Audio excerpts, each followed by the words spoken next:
दिल्ली के अलग अलग हिस्सों में चेन स्नैचिंग, घरों में डकैती, सेंधमारी जैसी वारदातें अपनी चरम पर हैं। पुलिस के पास अभी तक इन सवालों का कोई जवाब नहीं है कि ये किसी एक ही गुट का काम है या फिर इन सभी वारदातों को अलग अलग गिरोह अंजाम दे रहे हैं। इन वारदातों में शामिल असामाजिक तत्वों का मुकाबला करने में पुलिस को खासी दिक्कतों का सामना करना पड़ रहा है। और दोबारा से दिल्ली की एक कॉलोनी से ऐसी ही वारदात की खबर सामने आई है। बताया जा रहा है कि इस बार लूट के साथ गोलियां भी चलाई गई है।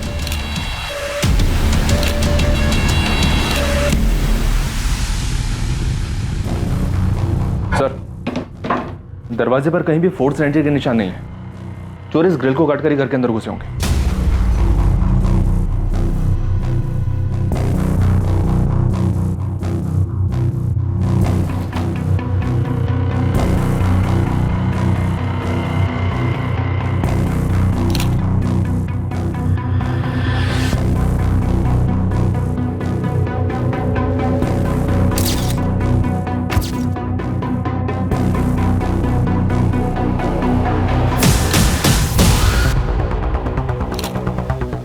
अंकुर, बुलेट शेल्स मिल गई? जी, टोटल 6 शेल्स मिले, 3 यहाँ बेड पर और 3 यहाँ फ्लोर से। यहाँ संजीव मिला। सर, दूसरे कमरे में सब कुछ सही सलामत है, किसी सामान को हाथ तक नहीं लगाया गया है। क्योंकि वहां जाने की जरूरत ही नहीं पड़ी होगी। अटैकर्स को पहले से इस बारे में पता था कि लॉकर इस कमरे में है। सर, पूनम को डॉक्टर ने डेड डिक्लेयर कर दिया। और उसका हस्बैंड संजीव चोपड़ा क्रिटिकल है सर। दिल्ली में इस डकैती और शूटआउट को एक रात पहले अंजाम दिया गया था।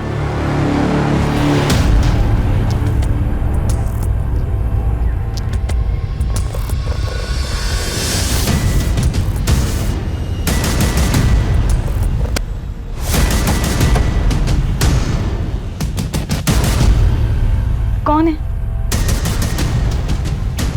अरे कौन है भाई? चोपड़ा हाउस में इस अनहोनी घटना होने का अंदेशा सबसे पहले अखबार बांटने वाले जुनेद अंसारी को हुआ। उसी ने वहां पड़ोसियों को इस बारे में बताया। चोपड़ा हाउस में हुई डकैती और हत्या की वारदात कभी भी दोहरी हत्या का रूप ले सकती थी। पूनम चोपड़ा मर चुकी थी और उसका पति संजीव चोपड़ा जिंदगी और मौत के बीच झूल रहा था। इस केस में अपराधियों तक पहुंचना पुलिस के लिए बहुत ही मुश्किलों भरा साबित होने वाला था और जल्द ही पुलिस इस केस का दबाव महसूस करने वाली थी। क्या यह मामला पुलिस को उस गिरोह तक पहुंचाने में मदद करेगा जो पूरे शहर में हो रहे अपराधों को अंजाम दे रहे थे? संजीव चोपड़ा से तो बात करना इम्पॉसिबल है, कंडीशन क्रिटिकल है। सरवाइव कर पाएगा? कोशिश कर रहे हैं, चांसेस तो है, लेकिन गोली का घाव बहुत गहरा है। कोई सेक्सुअल असॉल्ट? नहीं। रॉबरीज भी सरदर्द बन गई हमारे लिए। सर, संजीव एक रियल एस्टेट कंसल्टेंट है। साकेत के सुदर्शन बिजनेस सेंटर में उसका ऑफिस है। पिछले 5 सालों से चला रही है, सब खुद के दम पे शुरू किया है। A self made man. और उसकी वाइफ पूनम चोपड़ा? सर, उसका ब्यूटी पार्लर है नीलम एनक्लेव में। पिछले 3 सालों से ये सैलून चला रही है, ठीक ठाक ही चल रहा है। 2 ब्रांचेस और है। सर, ये संजीव के पेरेंट्स हैं।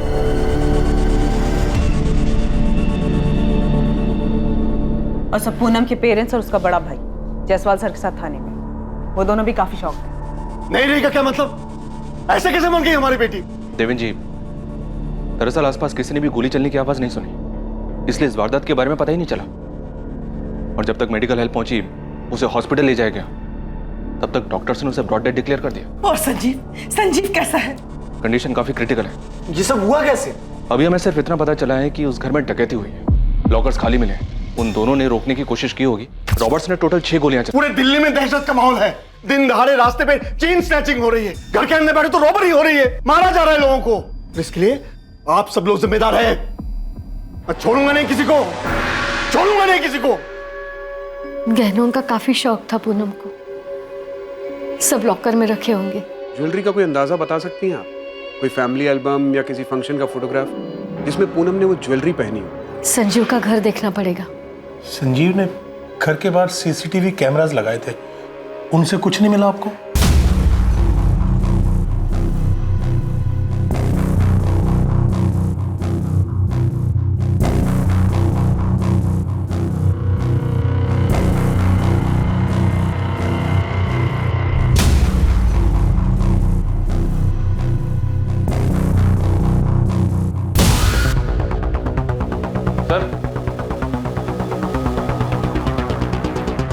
मर्डर इसी जगह पर होगा सर।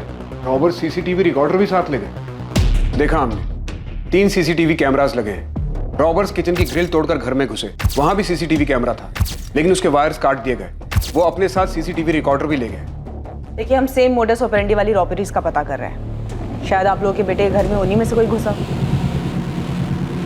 धनीराम जी, शायद आप कुछ जानते हैं। आपको कुछ बताना है? कुछ जानते हैं आप? जी मैं जानता हूं ये किसने किया। किसने? तुम कुछ जानते हो मनोज?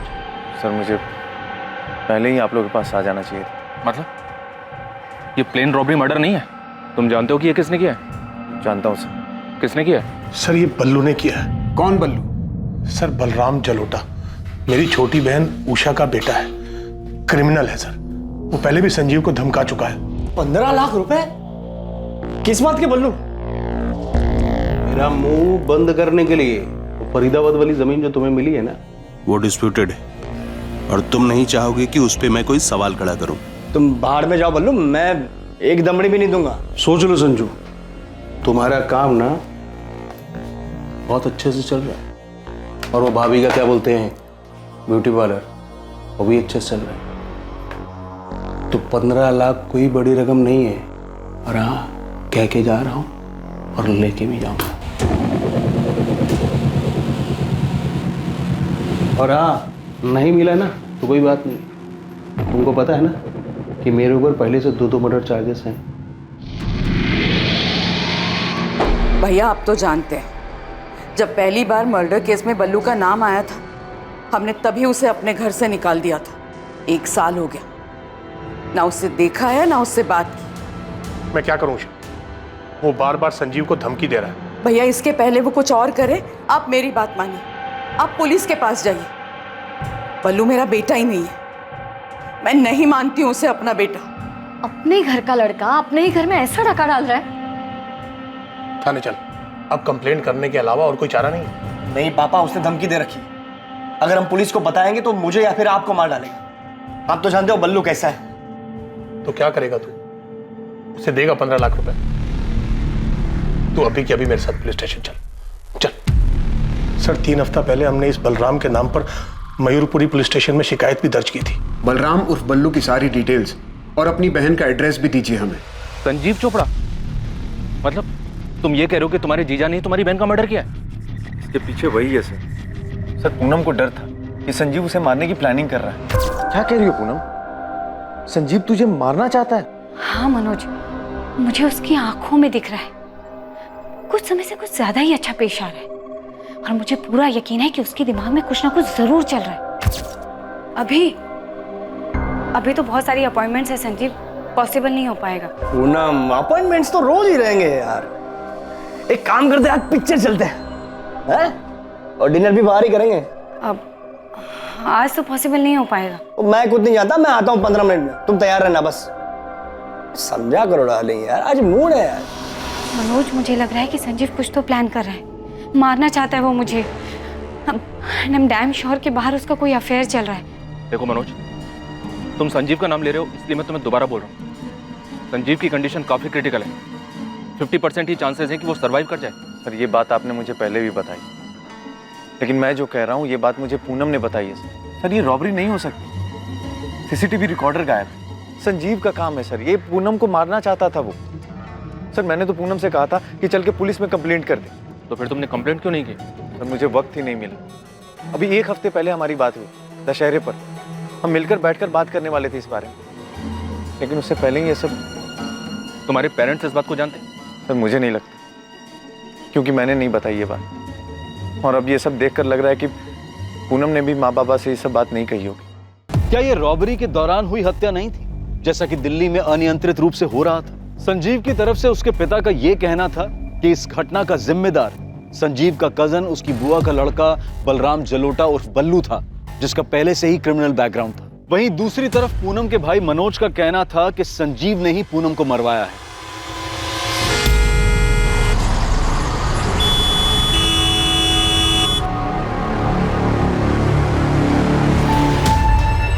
देखिए, आप लोग सिर्फ 5 मिनट के लिए मिल सकते हैं। डॉक्टर, मेरा बेटा अब सेफ तो है ना? संजीव के वाइटल पैरामीटर्स को हम लोग मॉनिटर कर रहे हैं। एक बार स्टेबलाइज हो जाएंगे तो हमें दोबारा ऑपरेशन करना पड़ेगा। अभी तो हम यही कह सकते हैं कि condition is still critical. Sanjeev के फोन रिकॉर्ड्स निकलवाओ। दोनों के मोबाइल तो घर पर ही मिले हैं ना? जी सर, मोबाइल चोरी नहीं हुआ है। दिल्ली के आज तक के हाउस ब्रेक्स में ये ट्रेंड देखा गया है। लेकिन एक बात अजीब है सर, ये पूनम का भाई मनोज संजीव चोपड़ा का नाम ले रहा है। बिना आग के धुआं नहीं उठता। पड़ोसियों से पता करते हैं। सेल फोन और कॉल रिकॉर्ड्स काफी कुछ बताएंगे। यहाँ रॉबरी के एंगल के साथ बल्लू और मनोज का एलिगेशन, इन दोनों एंगल्स को भी देखना पड़ेगा। और यह भी हो सकता है कि किसी ने रॉबरी की आड़ में छिपकर यह काम किया। बल्लू, अब देखते ही गोली मार दीजिए बल्लू को। मेरा बेटा नहीं है वो। और हम नहीं जानते कि वो कहाँ है और ना ही हमें कोई फर्क पड़ता है। उसने अपने ही भाई को मौत के मुंह पर लाकर छोड़ दिया, उसकी बीबी को मार दिया। आप उसे मार दीजिए। उषा जी, धीरज जी, आप लोगों का गुस्सा और संजीव के परिवार की तरफ आप लोगों की भावना एक तरफ है, लेकिन हमें बल्लू को पकड़ना। और बल्लू वो हमारा बेटा नहीं। जब वो पहली बार अरेस्ट हुआ था ना, हमने सारे रिश्ते तोड़ दिए थे उससे। बलराम जलोटा और बल्लू के नाम से कुछ 1 महीने पहले हमारे यहाँ कंप्लेन दर्ज हुई है। कंप्लेनेंट उसका कजन संजीव और उसके पिता धनीराम है। सर, संजीव और उसकी वाइफ पूनम के बारे में तो सुना ही होगा आपने। हाँ आरती, पता चला। पर बल्लू गाजियाबाद में एक मर्डर चार्जेज में अंडर ट्रायल था। इसी साल मार्च में उसकी बेल हुई थी। संजीव के कंप्लेन पर हमने इन्वेस्टिगेशन शुरू की। जिस नंबर से बल्लू से धमकियां देता था वो स्विच ऑफ आ रहा था और उसका एड्रेस भी फर्जी निकला। हम यहीं तक पता कर पाए, फिर भी बल्लू का लेखा जोखा ले देकर गाजियाबाद के सेंट्रल जेल तक ही गया, पर उसका कोई पता ठिकाना नहीं। इस तरह का कांड करके वो कहाँ भागा होगा, ये तो अब जाके पता लगाना पड़ेगा। सर, आपको जितनी डिटेल्स मिली है हमें भेज दीजिए प्लीज। श्योर। संजीव जी और पूनम के बीच अनबन, ये कैसा सवाल है? उनके घर में चोरी हुई है और इसका और उसका क्या? दीदी जी, आप उनकी पड़ोसी हैं, आप उन दोनों को अच्छे से जानती होंगी। उनकी शादी को 5 साल हो गए। मैं बस ऐसे ही पूछ रहा हूँ उनके बारे में, उनके आपसी रिश्ते के बारे में। क्या कोई अनबन थी दोनों के बीच? जहाँ तक मैं जानती हूँ, संजीव और पूनम एक दूसरे के साथ काफी खुश थे। यहाँ तक उनकी शादी को 5 साल हो गए थे, पर उनका कोई बच्चा नहीं था। तो एक बार मैंने खुद ही सामने से उनसे पूछ लिया। You know what, प्रीति, मैं और संजीव हम दोनों ही बहुत एम्बिशियस हैं। मैं पूरे शहर में अपने ब्यूटी पार्लर की एक चेन शुरू करना चाहती हूँ और मेरी इस एम्बिशन को पूरा करने के लिए संजीव हर वक्त मेरे साथ खड़ा है। पूनम, ऐसा तुम मानती हो, पर ज्यादा देर होगी ना तो।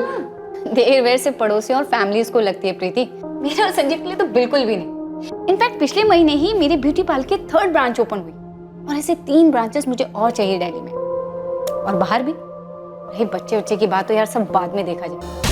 पूनम और संजीव की लव मैरिज थी और सच कहूँ तो मैंने दोनों के बीच कभी अनबन नहीं देखी और कभी उन्हें झगड़ते हुए भी नहीं देखा।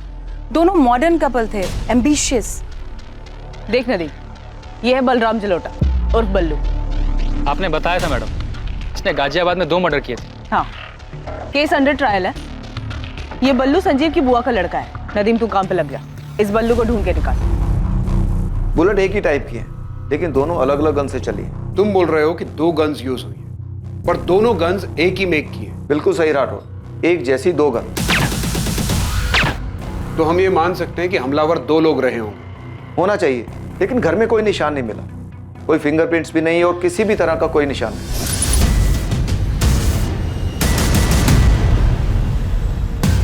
हमलावरों ने ग्लव्स पहने होंगे, इसलिए ना घर पे कुछ निशान मिला, ना उस किचन ग्रिल पे कुछ मिला जहां से वो लोग अंदर घर में घुसे।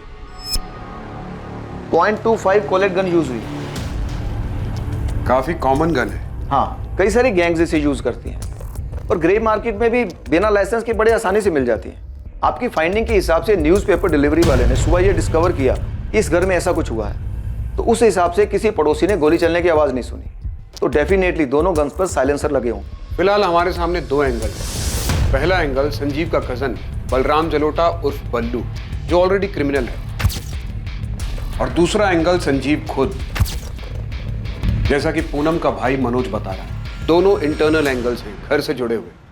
हम ये भी सोच रहे हैं कि इस सब से परे ये किसी गैंग का काम हो सकता है। क्राइम का मोटिव इंटरनल हो सकता है, लेकिन सीन ऑफ क्राइम से ऐसा लगता है जैसे किसी हिस्ट्री शीटर्स की इसमें इन्वॉल्वमेंट। किसी पुराने हिस्ट्री शीटर से बात करके देखो, वो इस क्राइम सीन को अच्छे से रीड कर सकता है। क्या कान भरे हैं तुम लोगों ने पुलिस के? उधर हॉस्पिटल में संजीव की माँ संजीव के लिए परेशान है, संजीव क्रिटिकल है, और तुम लोग कह रहे हो कि मेरा बेटा तुम्हारी बेटी को मारना चाहता था। अगर संजीव पूनम को मरवाना ही चाहता था तो वो अपने ऊपर गोलियां क्यों चलवाता? और ये मनोज, दिमाग खराब हो गया इसका, कुछ भी बके जा रहा है। पूनम ने मुझे ये बात खुद बताई थी कि डर है उसे कि संजीव उसे मारना चाहता था। काय का डर? क्यों डर रही थी पूनम? क्योंकि संजीव का अफेयर चल रहा था। मनोज, मुझे लग रहा है कि संजीव कुछ तो प्लान कर रहा है, मारना चाहता है वो मुझे। आई एम डैम श्योर कि बाहर उसका कोई अफेयर चल रहा है। अफेयर चल रहा है? किसके साथ? अभी तो नहीं जानती, पर बहुत जल्दी जान जाऊंगी। कैसे? पता करवा रही हूँ मैं, पर इतना तो यकीन है कि संजीव अंदर ही अंदर कुछ तो प्लान कर रहा है। क्या पता कर रही थी पूनम? उसे क्या मिला? उसने सबको बताया क्यों नहीं? बोलो। अरे मिलता कैसे? ये सब तो उस बल्लू का क्या धरा था। वो मेरे बेटे को धमका रहा था और इस बात को पूनम अच्छी तरह से जानती थी। अगर पूनम को किसी बात से डर लग रहा था तो वो सिर्फ तुझे कहकर ही चुप क्यों हो गई और किसी से क्यों नहीं कहा? यही बात तो मैं पूछ रहा हूं उससे। मुझे नहीं पता कि उसने किसी और से ये बात क्यों नहीं कही। अभी 1 हफ्ते पहले दशहरे के दिन मेरी उससे बात हुई थी। अब मैं इतनी बड़ी बात खुद से झूठ तो नहीं कहूंगा ना पापा। तो क्या हम बल्लू की बात निकालकर झूठ बोल रहे हैं? पूनम भी अच्छी तरह से जानती थी कि बल्लू संजीव को धमका रहा है। हमने उसकी पुलिस कंप्लेंट भी की थी। सर, एक कड़ी मिली है, जितेंद्र प्रसाद नाम है, अभी तिहाड़ जेल में है। ऐसे ही सिमिलर केस में कन्विक्ट हुआ है, रॉबरी कम मर्डर। जेल एसपी को इन्फॉर्म करो, मुझे अभी जितेंद्र प्रसाद से बात करनी है। आधे घंटे में पहुंच रहा हूँ। ओके सर, मैं मैसेज भिजवाती हूँ।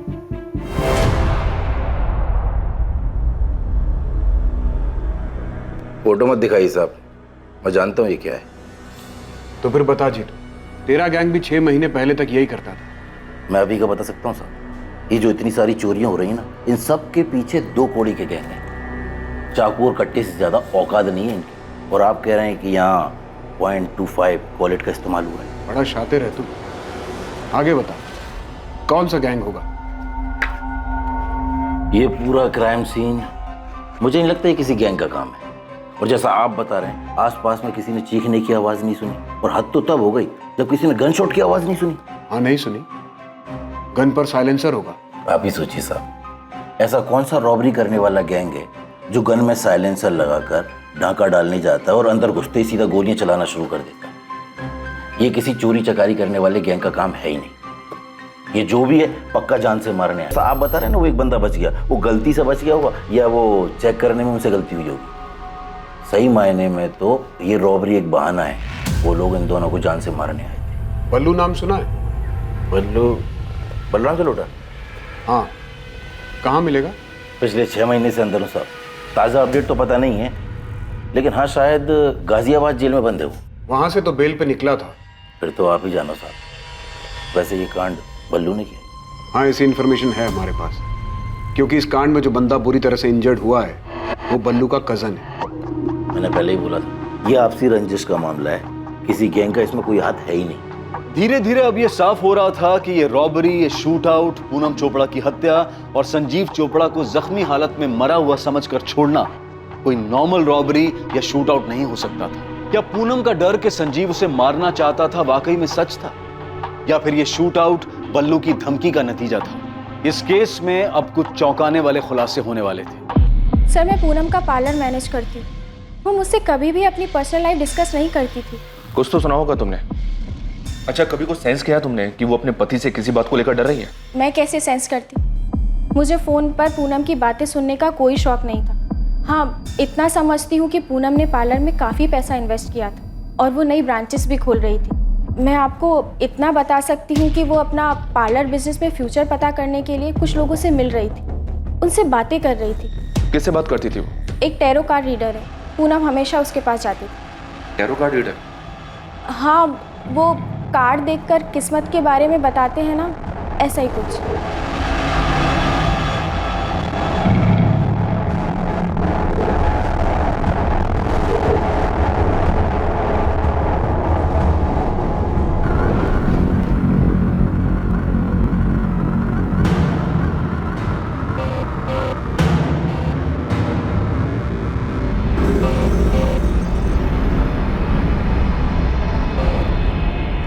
इसका क्या मतलब है तारा?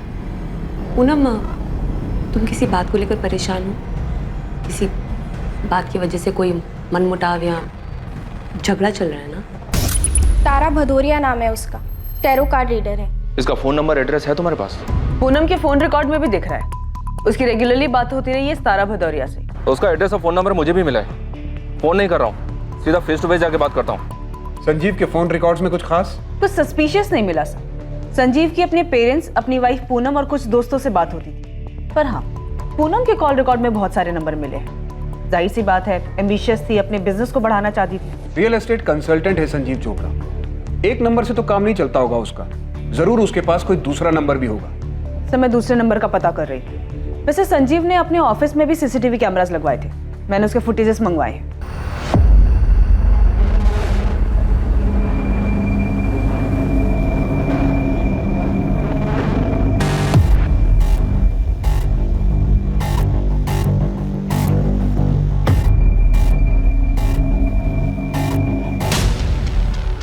बेल से बाहर आने के बाद ये बल्लू संजीव के ऑफिस में कई बार गया है। ये बल्लू का नंबर जो फिलहाल स्विच ऑफ आ रहा है, वो फर्जी नाम और फर्जी एड्रेस पे लिया गया है। यहाँ मुझे बल्लू वाला एंगल काफी स्ट्रांग लग रहा है। 2 मर्डर केस की हिस्ट्री है, रंगदारी मांग रहा था, धमकी दी थी। तो मैं मनोज को क्या सूझी संजीव का नाम लेने की? कहीं वो खुद का पर्सनल एंगल लगाकर कोई कहानी तो नहीं सुना रहा है? क्या पूनम ने सच में मनोज से संजीव के अफेयर के बारे में कुछ कहा होगा?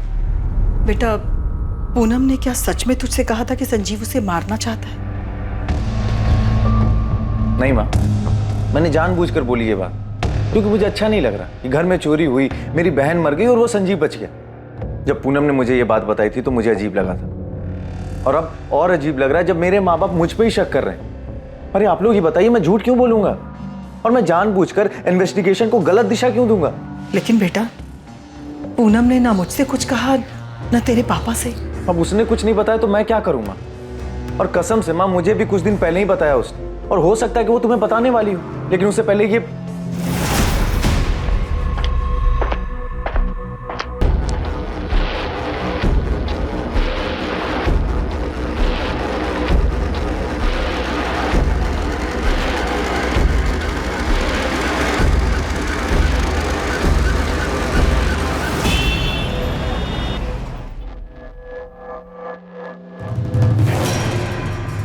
अरे मैडम, आपने फोन किया तो आप बताइए ना, आप कौन बोल रहे हो? मैं असिस्टेंट सब इंस्पेक्टर आरती त्रिवेदी बोल रही हूँ, रसिक विहार पुलिस स्टेशन से। मैं गिरीश रावत बोल रहा हूँ। पूनम चोपड़ा को तो जानते ही होंगे आप? हाँ जी, बिल्कुल जानता हूँ। उनका मर्डर हुआ है, उनके हस्बैंड की कंडीशन क्रिटिकल है। Very sad. अभी 3 दिन पहले पढ़ा अखबार में। 3 दिन पहले से भी जानते होंगे। 14 अक्टूबर को पूनम चोपड़ा के घर में अटैक हुआ था। उसके पहले से ही पूनम चोपड़ा के फोन रिकॉर्ड में आपसे बातचीत होती दिख रही है। हाँ जी, मैंने कब मना किया? बातचीत हुई थी, मेरी होती रहती थी। इनफैक्ट सितंबर के आखिरी वीक में उनसे मिलने गया था मैं, अपना बैलेंस पेमेंट लेने के लिए। 45,000 रुपये कैश। कौन है आप? मैं गिरीश रावत, प्राइवेट डिटेक्टिव। शादी की कोई इंक्वायरी हो, डिवोर्स का कोई मैटर हो, अफेयर का चक्कर पता लगाना हो, पति पत्नी के बीच में कोई डाउट हो, ये सारी इन्फॉर्मेशन इन्वेस्टिगेशन फुल सीक्रेसी के साथ, यानी गोपनीय तरीके से करता हूँ। आप दिल्ली नगरी न्यूज़पेपर के 4थे पेज के दाहिने साइड की चौकड़ी में देखिए, वहाँ मेरा ऐड रोज आता है, गिरीश रावत प्राइवेट डिटेक्टिव। पूनम चोपड़ा के लिए इन्वेस्टिगेशन कर रहे थे आप? उसके पति का अफेयर था? हाँ जी, बिल्कुल था। सुन के धक्का लगा आंटी। क्या बोल रहे हैं डॉक्टर? पता नहीं बेटा, डॉक्टर कह रहे हैं कोई नर्व अफेक्ट हुआ है। ट्रीटमेंट पे रिस्पॉन्ड तो कर रहा है संजीव, लेकिन अभी तक उसे होश नहीं आया। बोल रहे हैं कि ब्रेन में कहीं कुछ गड़बड़ हुई है। यहाँ संजीव आंख नहीं खोल रहा है, और वहाँ पूनम का भाई मनोज कह रहा है संजीव पूनम को मारना चाहता था। बकवास कर रहे हो आंटी, इन सब के पीछे बल्लू का हाथ हो सकता है। हमने भी पुलिस को यही कहा कि बल्लू ने धमकी दी थी संजीव को मारने की, और उसने ऐसा किया भी, लेकिन पुलिस को बल्लू मिल ही नहीं रहा है। ये 100% बल्लू का ही काम है राठौर, कर सकता है। 1 साल पहले हमने उसे अरेस्ट किया था मर्डर चार्जेस में, तब उसके पास से ये .25 कोलेट गन रिकवर हुई। हमारे केस में ये मर्डर वेपन था, और बल्लू ने ये गन उस्मान शेख से खरीदी थी। शूट कर रही है आपके हाथ में बल्लू भैया, शूट करने के लिए एकदम मक्खन है ये। .25 बुलेट। 2 लोग को मारना है उस्मान, ट्रायल करके देख लो। जिस डबल मर्डर केस में बल्लू को बेल मिली, उसमें यही गन यूज हुई थी? हाँ, यही गन रिकवर हुई थी बल्लू के पास से। तुम्हारे यहाँ जो कांड हुआ उसमें बल्लू ही शामिल है। उसने संजीव से कुछ पैसे वैसे मांगे थे, संजीव ने नहीं दिए होंगे। गलती हमारी तरफ से भी हुई है। बल्लू को बेल मिलने के बाद से हर हफ्ते उसकी हाजिरी लगवानी थी, पर सितंबर के दूसरे हफ्ते के बाद से वो आया ही नहीं। और कैसे कट रही तेरी जिंदगी बल्लू? बस कट रही प्रदीप जी। कुछ सीधा चालू किया या फिर वही उल्टा काम? उल्टा पुल्टा सारे काम एकदम बंद। अभी आजकल वो भाई के साथ वो क्या बोलते हैं, जमीन खरीदने बेचने का, प्रॉपर्टी डीलिंग ना, उसके काम में हाथ पैर मार रहा हूँ। उधर भी तू रंगदारी झाड़ रहा होगा। 14 सितंबर को बल्लू आखिरी बार आया था, फिर कांस्टेबल प्रदीप भारती छुट्टी पर गए। बाकी यहाँ पर किसी को ध्यान नहीं आया बल्लू का। और वहाँ मयूरपुरी थाने में संजीव और उसके फादर ने बल्लू की कंप्लेंट कर दी थी और वहाँ के पीआई गाजियाबाद जेल में इंक्वायरी करे। बात यहाँ तक आई नहीं और जब मैंने कांस्टेबल भारती से पूछा तो उसने यही कहा कि उसे पहले से ही शक था कि बल्लू किसी एक्सटॉर्शन के जुगाड़ में लगा हुआ है। शरद, मुझे उस गन सेलर उस्मान शेख की डिटेल्स चाहिए। अभी तो हमारे हाथ में नहीं है, लेकिन उस्मान शेख के लिए 1 साल से मेनहंट जारी है। कोई साथी भी था क्या बल्लू का? नहीं, जहाँ तक हमें पता है बल्लू अकेला ही काम करता था। यहाँ तो 2 लोगों के होने के चांसेस है। अगर इसमें बल्लू था तो उसके साथ कोई और भी था, क्योंकि गोलियां 2 लोगों ने चलाई हैं। मैं पता करता हूँ, देखते हैं उसके साथ कोई साथी था या नहीं, लेकिन फिलहाल हमें उस्मान शेख को ढूंढना होगा। बल्लू की पुरानी गन तो हमारे पास है, बल्लू दूसरी गन के लिए 100% उस्मान के पास ही गया होगा।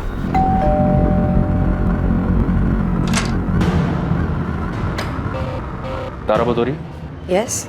पूनम चोपड़ा के बारे में बात करनी मुझे आपसे। दुख हुआ पूनम के बारे में सुनकर, काफी परेशान थी। किस बात से? अपने हस्बैंड संजीव चोपड़ा की वजह से?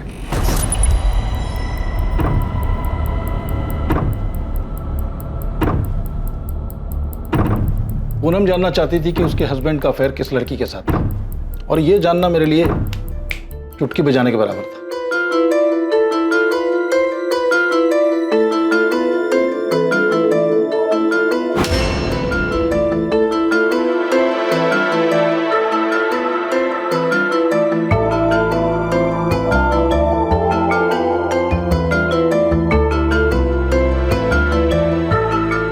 संजीव चोपड़ा और माहिरा तलवार अक्सर किस जगह मिलते थे, ये मैंने कुछ ही हफ्तों में पता लगा लिया। इस लड़की का नाम माहिरा तलवार है? हाँ जी, माहिरा तलवार, उम्र 27 साल। ये साकेत के एक सुपर स्टोर में सेल्स वुमेन का काम करती है। थर्सडे को माहिरा की छुट्टी होती है। इस दिन वो और आपके हस्बैंड दोनों गुरुग्राम के एक होटल में मिलते हैं। बाकी फ्राइडे टू वेडनेसडे कॉफी पे मिलते हैं रोज। ये सब कब से चल रहा है उन दोनों के बीच? देखिए, साथ में सिर्फ कॉफी ही नहीं पीते, फिजिकल रिलेशन भी है। और ये सब रातों रात नहीं होता, मेरे ख्याल से कम 1 साल से साथ में है। मतलब संजीव मुझे धोखा दे रहा है ना? संजीव और माहिरा के बारे में मुझे जो कुछ मालूम पड़ा मैंने सब कुछ पूनम को बता दिया। हाँ, एक बात और, रौनक विहार में माहिरा अकेली रहती है, 1 BHK अपार्टमेंट। लेकिन संजीव के फोन रिकॉर्ड में तो हमें इस माहिरा का नंबर नहीं मिला। 4440981 संजीव का दूसरा नंबर। पूनम ने अपने भाई से कहा था कि उसे डर है कि संजीव उसे मारने का प्लान कर रहा है। ये बात तुम जानते थे? जी, वो अपने हस्बैंड को लेकर काफी परेशान थी। उसका हस्बैंड उसे जान से मारना चाहता था, इसलिए उसने ये खुलकर कहा था आपसे? क्या संजीव उसे मारना चाहता था? हाँ, अभी आपने ही तो कहा कि वो संजीव को लेकर काफी परेशान थी, उसके अफेयर की वजह से। नहीं इंस्पेक्टर, मैंने आपसे ये कहा कि मैं ये जानती हूँ कि पूनम अपने हस्बैंड को लेकर परेशान थी, लेकिन मैं ये बिल्कुल नहीं जानती थी कि संजीव उसे मारना चाहता था। तो फिर आप और क्या जानती हैं? मैं ये तो नहीं जानता कि ये सब हुआ कैसे, पर आप उल्टा कह रही हैं। मैं आपकी बात मान लेता अगर आप ये कहती कि पूनम अपने हस्बैंड को मारने का प्लान बना रही थी। क्या पूनम भी अपने हस्बैंड को मारने का प्लान बना रही थी? देखिए इंस्पेक्टर, मुझे कोई अंदाजा नहीं है कि संजीव पूनम को मारना चाहता था। मैं बस इतना जानती हूँ कि पूनम संजीव से बहुत परेशान थी और वो उसको सबक सिखाना चाहती थी। उसे जान से मारकर? ये मैं नहीं जानती, मैं बस ये जानती हूँ कि पूनम अपने हस्बैंड को तकलीफ पहुंचाना चाहती थी।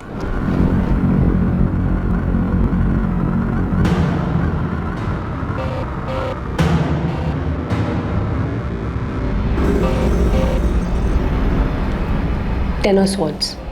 क्या मतलब है इसका? मुझे कोई धोखा देने वाला है? I mean, मेरा हस्बैंड मेरी पीठ पर छुरा घोंपने वाला है? पूनम, तुम हमेशा पहले अपने पार्लर बिजनेस के बारे में पूछते थे, लेकिन अब ऑल ऑफ अ सडन तुम्हारे संजीव के बीच में सब ठीक है ना? धोखा दे रहा है वो मुझे तारा। मेरे पीठ पीछे उसका अफेयर चल रहा है, कोई लड़की है उसकी लाइफ में। तो बात करो उससे। और पूनम, ऐसा तो नहीं है कि तुमने कभी उसे धोखा नहीं दिया, है ना? तुम रिलैक्स करो। तुम मेरी हेल्प कर सकती हो प्लीज? तुम कुछ करो ना संजीव का। क्या चाहती हो तुम? मैं चाहती हूँ तारा तुम उसे दर्द दो, उसे तकलीफ पहुंचाओ। किसी को दर्द देने से खुद भी दर्द ही हासिल होता है। तुम्हें चाहिए कि सबसे पहले तुम अपनी तकलीफ कम करो। वो अचानक ही मुझ पर मेहरबान हो गया है, बहुत केयर करने लगा है मेरी, वक्त बिताना चाहता है। अभी तो बहुत सारी अपॉइंटमेंट्स है संजीव, पॉसिबल नहीं हो पाएगा। पूनम, अपॉइंटमेंट्स तो रोज ही रहेंगे यार। एक काम करते हैं, आज पिक्चर चलते हैं और डिनर भी बाहर ही करेंगे। अब आज तो पॉसिबल नहीं हो पाएगा। मैं खुद नहीं जाता, मैं आता हूँ 15 मिनट में, तुम तैयार रहना बस। समझा करो डार्लिंग यार, आज मूड है यार। कुछ तो चल रहा है उसके दिमाग में तारा। अपने थॉट्स पर काबू रखो और मेरी बात मानो, संजीव से बात करो, ओके? पूनम मेरे पास पिछले 2 सालों से आ रही थी और पहले हमेशा वो अपने बिजनेस के बारे में बात करती थी, लेकिन फिर अचानक सब बदल गया। तो मतलब पूनम अपने हस्बैंड को मारना चाहती थी? इंस्पेक्टर, जैसा कि मैंने आपको बताया, मैं ये सब नहीं जानती। मैं एक टैरो कार्ड रीडर हूँ। ये लोगों को भड़काना या लोगों के बीच झगड़ा करवाना, ये मेरा काम नहीं है। मेरे क्लाइंट्स आते हैं, कार्ड्स पिक करते हैं और मैं अपनी नॉलेज से वो कार्ड्स उनके लिए रीड करती हूँ। हाँ, लेकिन मैं आपको इतना ज़रूर बता सकती हूँ कि पूनम अपने हस्बैंड को लेकर काफ़ी परेशान थी।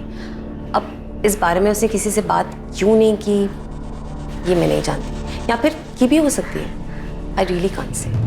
हाँ, पूनम मारना चाहती थी अपने पति को, लेकिन ये जो हुआ है ये पूनम ने करवाया है, ये मुझे नहीं पता। पर पूनम ने तो यही कहा था ना कि वो अपने पति से छुटकारा पाना चाहती थी। नहीं, मुझसे ऐसा नहीं कहा। मुझसे तो सिर्फ हेल्प मांगी थी। कैसी हेल्प? कुछ था उसके दिमाग में, कोई आइडिया, बस उसी को पूरा करने की हेल्प मांग रही थी मुझसे। दिल्ली के गौतम नगर के एक घर में लूट। चांद विहार में लूट के वक्त लुटेरों को रोकने की कोशिश में घर का एक आदमी मारा गया। मयूर विहार में। पूनम जी, आप मुझसे क्या चाहती हैं ये बताइए। गिरीश जी, मुझे अपने पति से छुटकारा पाने के लिए आपकी हेल्प चाहिए। देखिए, आप घबराइए मत, सब कुछ रॉबरी जैसा ही लगेगा। पूनम जी, देखिए ये मेरा काम नहीं है। आपने अपने हस्बैंड के बारे में जानकारी चाहिए, मैंने आपको दी। अब आपको एडवाइस दे सकता हूँ कि आप उनसे डिवोर्स लीजिए और उनसे अलग रहिए, लेकिन ऐसा जो आप चाह रही हैं ये मेरा काम नहीं है। ये क्राइम है, पागलपन है, और मैं आपको बताऊँ ऐसी सोच को अपने ऊपर हावी मत होने दीजिए आप। यू आर राइट, मुझे अपने हस्बैंड से बात करनी चाहिए। गिरीश जी, जब आपको मालूम था तो आपने हमें सामने से कॉल क्यों नहीं किया? क्या बताता मैडम मैं आपको कि उसके दिमाग में क्या चल रहा है, ये बताता? यस, यही बताते। आपको पहले से अंदाजा था कि ऐसा कुछ होने वाला है, जो कि हुआ भी। पहले हमें लगा कि रॉबर गैंग का काम है, बाद में ये पूनम के भाई ने बताया कि संजीव उसे मरवाना चाहता है, फिर ये बल्लू का नाम सामने आया। अब आपसे पता चल रहा है कि पूनम भी अपने हस्बैंड को मरवाना चाहती थी। मैडम, ये कोरा ख्याल था उसके मन का। वो अपने पति की अफेयर को लेकर परेशान चल रही थी, तो आ गया होगा उसके दिमाग में ऐसा कुछ। ये सिर्फ और सिर्फ ख्याल था, जो कि अब हकीकत है। गिरीश जी, टैरो कार्ड रीडर तारा ने भी यही कहा था सर, कि पूनम अपने हस्बैंड को सबक सिखाना चाहती थी। और सर, उस डिटेक्टिव गिरीश ने भी यही कहा था कि पूनम रॉबरी की आड़ में मर्डर का प्लान बना रही थी, जो कि ऑफ कोर्स उल्टा पड़ गया। साला भाई ढिंडोरा पीटता है कि उसकी बहन को डर था कि उसका पति उसे मारने वाला है। यहाँ तो पूरा ही उल्टा है। खबरी नदीम का फोन है सर, हो सकता है हमलावरों के बारे में कुछ हाथ लगाओ।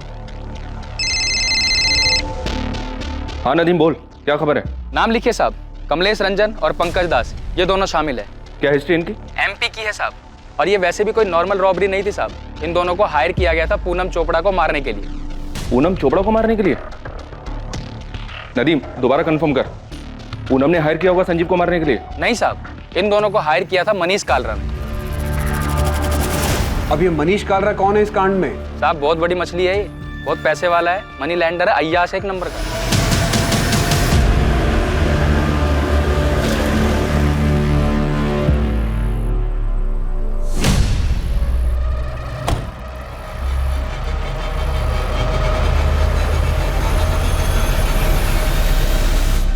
प्लान रेडी समझिए मनीष सेठ, बस आप फाइनल कीजिए कि कब, कैसे और कहाँ मारना है आपकी इस पूनम चोपड़ा को। जैसे मारना है मारो, लेकिन तड़प तड़प के मरनी चाहिए, इतना याद रखो। आप उसकी फिक्र मत करो, आप हमारा 2 लाख एडवांस दे दो। खुशखबरी जल्दी मिलेगी, टीवी देखते रहना, और बाकी के 5 लाख रेडी रखना। इस कांड के लिए कमलेश रंजन और पंकज दास ने अपने साथ तीसरे बंदे को भी मिलाया था। उस तीसरे बंदे का नाम है बद्रीनाथ दुबे। उसने मुझे खुद से फोन करके ये सब बताया। क्या जानता है इस कांड के बारे में बद्रीनाथ? जो तुमको चाहिए वो सब पता है मुझे, मैं सब कुछ जानता हूँ। लेकिन हाँ, जब तुझे मलाई मिलेगी ना तो मुझे भी याद रखना। ठीक है, चल बता। कमलेश रंजन और पंकज दास भी मुझे पैसे देने वाले थे। ये समझ लो कि मैं भी उस कांड में शामिल था, लेकिन सालों ने मेरे से उस पूनम चोपड़ा की सारी फील्डिंग करवाई। ब्यूटी पार्लर से घर, घर से ब्यूटी पार्लर, कहाँ जाती है, कहाँ रुकती है, सारा डिटेल दिया उनको। उन्होंने लूटा भी, कांड भी किया और उस मनीष सेठ से पैसे भी उठाए, पर जैसे ही पैसे मिले मुझे भूल गए। अब फोन बंद करके बैठे हैं। देख लो साहब, हम यहाँ ये एंगल खंगाल रहे हैं और ये कांड हुआ है ये मनीष कालरा के कहने। मनीष कालरा? हाँ, मनी लेंडर है। हाँ जानती हूँ, उसने पूनम के पार्लर में पैसे लगाए हैं। पूनम का अच्छा दोस्त है। दोस्त है? और क्या पता है तुम्हें उन दोनों के बारे में? अच्छा, उन दोनों की दोस्ती में कोई दरार आ गई थी क्या? सर, इसका तो मुझे कोई अंदाजा नहीं है, पर आप ऐसा क्यों पूछ रहे हैं? मनीष ने कुछ किया है क्या? वो भी हम जल्दी ही पता लगा लेंगे।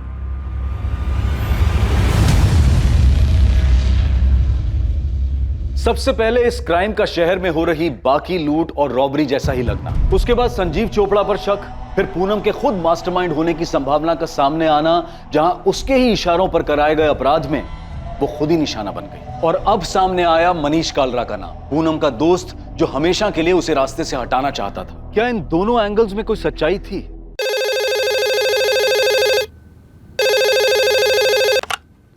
हेलो सर, वो बल्लू का फोन आया था। कब किया था? कहां से किया था ये तो नहीं बताया, लेकिन वो सब कुछ जानता है, सब कुछ। ये भी कि संजीव आईसीयू में है और उसने फिर से धमकी दी है अधूरा काम पूरा करने की। हेलो। कहाँ मामा? संजीव के पास नहीं हो क्या? बल्लू? चलो अच्छा है, आवाज से पहचान लिया मामा ने। मेरे भाई के घर से मुझे बस 2 लाख कैश और चुटुर पुटुर में 1.5 लाख की ज्वेलरी मिली है, पर जान बचाने के लिए उसे तो 15 लाख देने थे। सुना है अभी भी सांसें चल रही हैं उसकी। बल्लू कहाँ है तू? आपके पीछे ही खड़ा हूँ मामा। बस इतना समझ लो कि बहुत सांसें खींच ली हैं संजीव ने। अब और जीना है उसको तो मुझे पैसे दे दो, देर नहीं हुई अभी, वरना कब कितना खून पानी ऊपर नीचे होता है उसका हर खबर मिलती है मुझे। 1-2 पाइप निकाल दूंगा, पूरा ऊपर पहुंच जाएगा। बल्लू, बल्लू सर, ये इसी नंबर से कॉल आया था। आप फिक्र मत कीजिए धनीराम जी, संजीव के लिए कांस्टेबल लगा रहा हूं यहाँ। पहले दिन से हम लोग यही कह रहे हैं कि ये सब बल्लू ने किया है। पता नहीं वो मनोज बार बार संजीव का नाम क्यों ले रहा है। वो बिजनेस तुम्हारा है पूनम, अब वो मुनाफे में रहे या घाटे में मुझे उसे कोई मतलब नहीं। मुझे नहीं पता कि संजीव ने तुम्हारा साथ किस लिए दिया, लेकिन मैं फेवर नहीं कर सकता। I am sorry. हो प्लीज, मैं तुमसे फेवर मांग भी नहीं रही हूँ मनोज। मैं सिर्फ पापा जी के गुरुग्राम वाले फ्लैट की बात कर रही हूँ। हाँ तो वो फ्लैट मेरे नाम पर है। हाँ है तो, उसमें मेरा भी हिस्सा है। शायद तुम भूल रही हो कि उस फ्लैट के हिस्से के बदले में पापा जी से तुमने बहुत पैसे ले लिए और शायद बर्बाद भी कर दी। मेरे सिर्फ एक केस करने की देर है मनोज, समझे? तो डिस्प्यूटेड प्रॉपर्टी हो जाएगी वो, और उसमें मेरा भी शेयर है, शायद तुम भूल रहे हो। हाँ तो तुमने अपने शेयर के बदले में कैश ले लिया है ना। मनोज, मुझे सिर्फ पैसे चाहिए, एनी हाउ जरूरत है मुझे। अब चाहे तुम मार्केट रेट पे 50% कैश दो या फिर फ्लैट बेचकर मुझे पैसे दो। तुम बहुत सेल्फिश हो पूनम। तो तुम्हें भी अपनी छोटी बहन के लिए अपने दिल में थोड़ी सी बड़ी जगह कर लेनी चाहिए।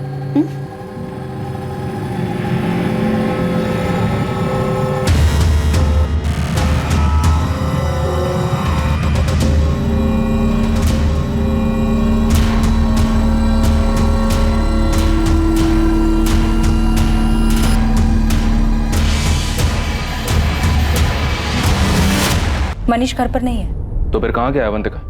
कुछ काम से बाहर गए हैं। और कब गया? 2 दिन पहले।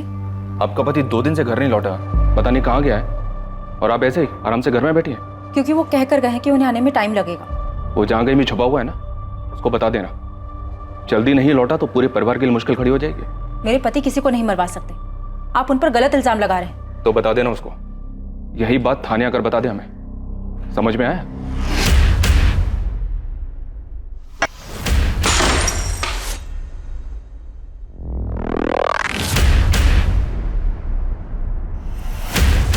मैं तुम्हें बर्बाद कर दूंगी मनीष, कहीं का नहीं छोड़ूंगी तुम्हें। तुम मुझे धमकी दे रही हो पूनम?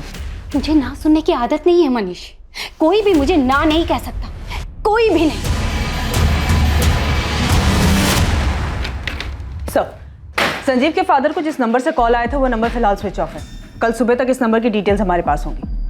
और सर, ये डिटेक्टिव गिरीश, ये मुझे कुछ ठीक नहीं लग रहा है। इसके पीछे मैंने अपने कुछ आदमी लगा दिए। अब ये मत कहना कि इसमें उसका भी कोई रोल है। सर, क्या है क्या नहीं ये तो नहीं पता, पर हाँ, ये गिरीश जिस तरीके का काम करता है, हिस्ट्री शीटर तो उसके कांटेक्ट में होंगे ही। तो क्या गिरीश ने हमें सिर्फ सुनाने के लिए कहानी बनाई है? चांसेस हैं सर। मेरा सवाल पूरा होने से पहले गिरीश का जवाब सामने होता था।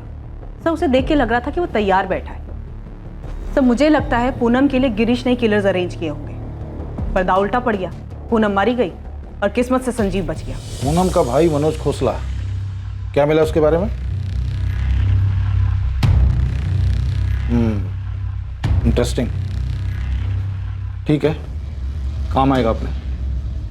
तो बहुत दिमाग लगा के इस गिरीश ने कहानी बनाई कि पूनम उसके पास रॉबरी और मर्डर का प्लान लेकर आई थी। तो जो कहानी हमें गिरीश ने सुनाई उसमें सारे एंगल्स हैं। तो मुझे ऐसा लगता है कि गिरीश जैसे शातिर आदमी ने ये सारा प्लान रचाया है। सबके सब बहुत शातिर लोग हैं सर। किसी की क्रिमिनल हिस्ट्री, किसी की आपसी रंजिश।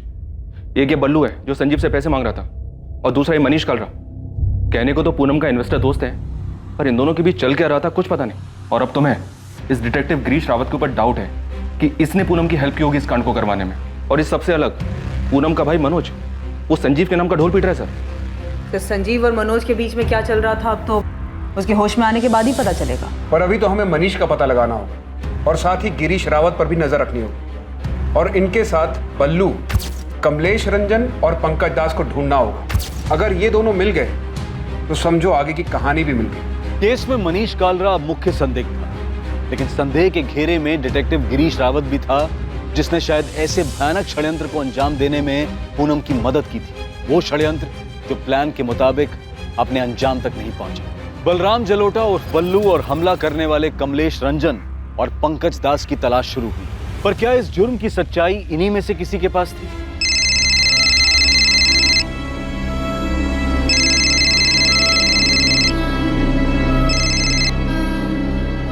शोएब, मुझे परेशान मत करो। होटल शाइनिंग मून, जहांगीरपुरा, यही बात मेरे सामने आकर बोल दो। मैं नहीं आऊंगी। आना पड़ेगा।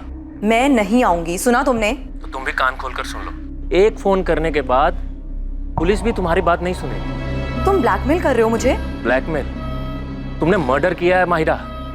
पूनम को मार दिया है तुमने, और संजीव को मरने के लिए छोड़ दिया, तो कभी भी मर सकता है। मैंने कुछ नहीं किया है। होटल शाइनिंग मून 12 बजे आ जाना। किसी को कुछ नहीं पता चलेगा कि तुमने क्या किया।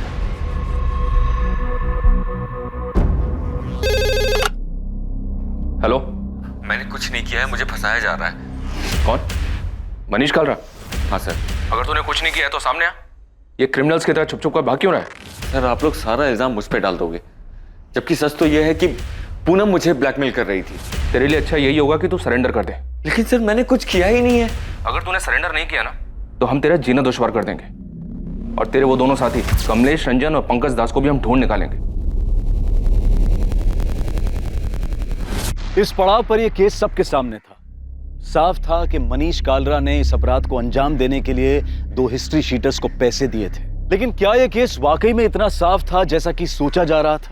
हाँ राठौड़, गन सेलर उस्मान शेख की खबर हाथ लगी है। मेरी टीम वहां पहुंच रही है, मैं भी निकल रहा हूँ। तुम्हें यहाँ से कोई मदद चाहिए?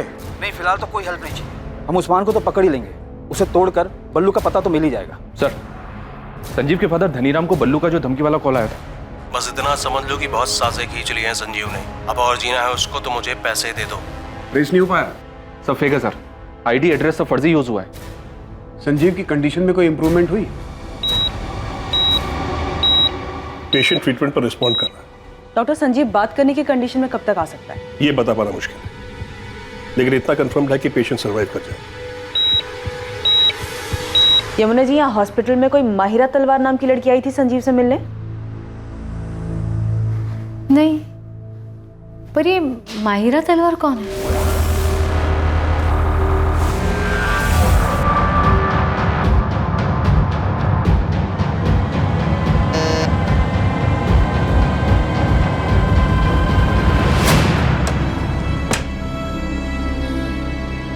मुझे पता था तू आएगी माहिरा। अगर मैं पुलिस को जाके ये बता दूं कि तुम मुझे हर्ट करने के लिए और मुझसे बदला लेने के लिए ये सब कर रहे हो तो? अरे शौक से जाओ। अरे तुम्हें तो जाने की भी जरूरत नहीं है। ये तुम्हारे फोन से पुलिस को फोन कर दो कि मैं तुम्हें परेशान कर रहा हूं। क्या हुआ? अरे पकड़ो, डर क्यों रही हो? उस वीडियो में तुम्हारा ऑडियो एकदम क्लियर सुनाई दे रहा माहिरा। तो अगर हमारी सारी दिक्कत ही पूनम है तो इस दिक्कत को जड़ से हटा देते हैं ना संजीव।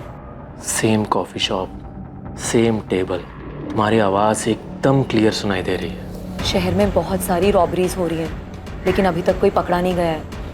तो ऐसी ही किसी एक रॉबरी में पूनम भी तो मर सकती है। मैंने उसे नहीं मारा है। तुम्हारा ये खूबसूरत चेहरा और जेल की सलाखें, कभी सोचा है तुमने जेल में पुलिस तुम्हारे साथ क्या क्या करेगी?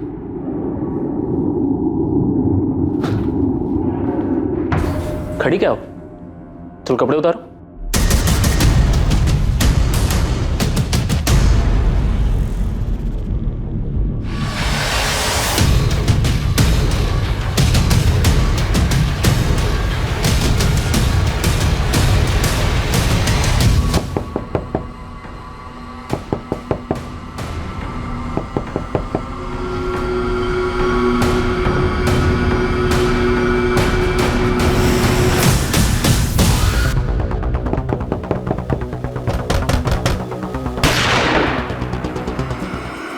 खेल खत्म उस्मान, गन नीचे रख दे। कोई होशियारी नहीं, वरना यही ठोक दूंगा। 3 सेकंड है तेरे पास। 1 2, नीचे रख दे गन। रख नीचे गन।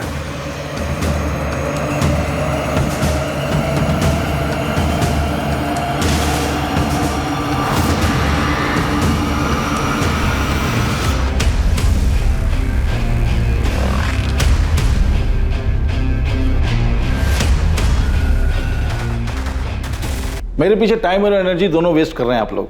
उस मनोज खोसला को उठाना चाहिए था आपको। पूनम के कहने पर तुमने किसे हायर किया था? इस सवाल का जवाब ये है कि ना तो मैंने किसी को हायर किया, ना ही पूनम के वाहियात ख्याल को पूरा करने में उसकी कोई हेल्प की। मैं सब कुछ बताऊंगा आपको, लेकिन आप मेरी बात पे यकीन नहीं करेंगे। आप रिसोर्सेज वेस्ट करेंगे, मेरे पीछे खबरी लगाएंगे, कॉल डिटेल्स निकलवाएंगे, लेकिन आपको मिलेगा कुछ नहीं। क्योंकि मैंने जो कुछ किया है बड़ी सफाई के साथ किया है। सर मैंने कुछ किया ही नहीं है। आप मनोज खोसला को उठाइए। ऐसा क्या जानते हो तुम मनोज खोसला के बारे में? शोर की दाढ़ी में तिनका, नर्वस है वो, उठाइए उसको। अच्छा, पूनम के बारे में एक बात और बताता हूं आपको मैं। पूनम गर्दन तक धसी हुई थी कर्जे में, 1 करोड़ से ज्यादा। वो सारा पैसा मनीष कार्ला नाम के बंदे से लेती थी। पूनम की गर्दन थी उसके हाथ में। तो पूनम के पास मनोज की गर्दन दबा के पैसे निकलवाने के अलावा कोई और रास्ता नहीं था। वो मनोज खोसला पे जोर दे रही थी कि वो फ्लैट बेचकर हिस्सा दे दे। फ्लैट की कीमत थी 1 करोड़ 25 लाख। मनोज, मुझे सिर्फ पैसे चाहिए, एनी हाउ जरूरत है मुझे। अब चाहे तुम मार्केट रेट पे 50% कैश दो या फिर फ्लैट बेचकर मुझे पैसे दो। इतना सब कुछ जानते हो तो ये बात पहले क्यों नहीं बताई गिरीश? सर आप इन्वेस्टिगेशन करते हैं तो थोड़ी बहुत इन्वेस्टिगेशन हम भी कर देते हैं। आपके ऑफिसर से जब बात हुई तब मैंने ठान लिया कि इस किलर को मैं भी ढूंढूंगा, और ढूंढना शुरू भी कर दिया। आपके ऑफिसर को मैंने संजीव का दूसरा नंबर दिया था, चेक कीजिए, देखिए। माहिरा तलवार को ढूंढिए सर, उसके चैट मैसेज चेक कीजिए। सर मैं दावे के साथ कह सकता हूं कि पूनम ने ये प्लान रचा ही नहीं। लूट दिखाने का कोई एंगल था ही नहीं। सर ये बात तो कोई भी अपनी परेशानी में अपने पर्सनल भड़ास निकालने के लिए कर सकता है, और पूनम ने भी सिर्फ और सिर्फ सोचा ही था, और वो इसलिए क्योंकि वो काफी डिस्टर्ब थी अपने पति और माहिरा के अफेयर को लेके। आप मनोज खोसला को उठाइए, शायद कोई ठोस लीड दे दे आपको। और वैसे मैं तो आपके लिए अवेलेबल हूं 24/7। Thank you.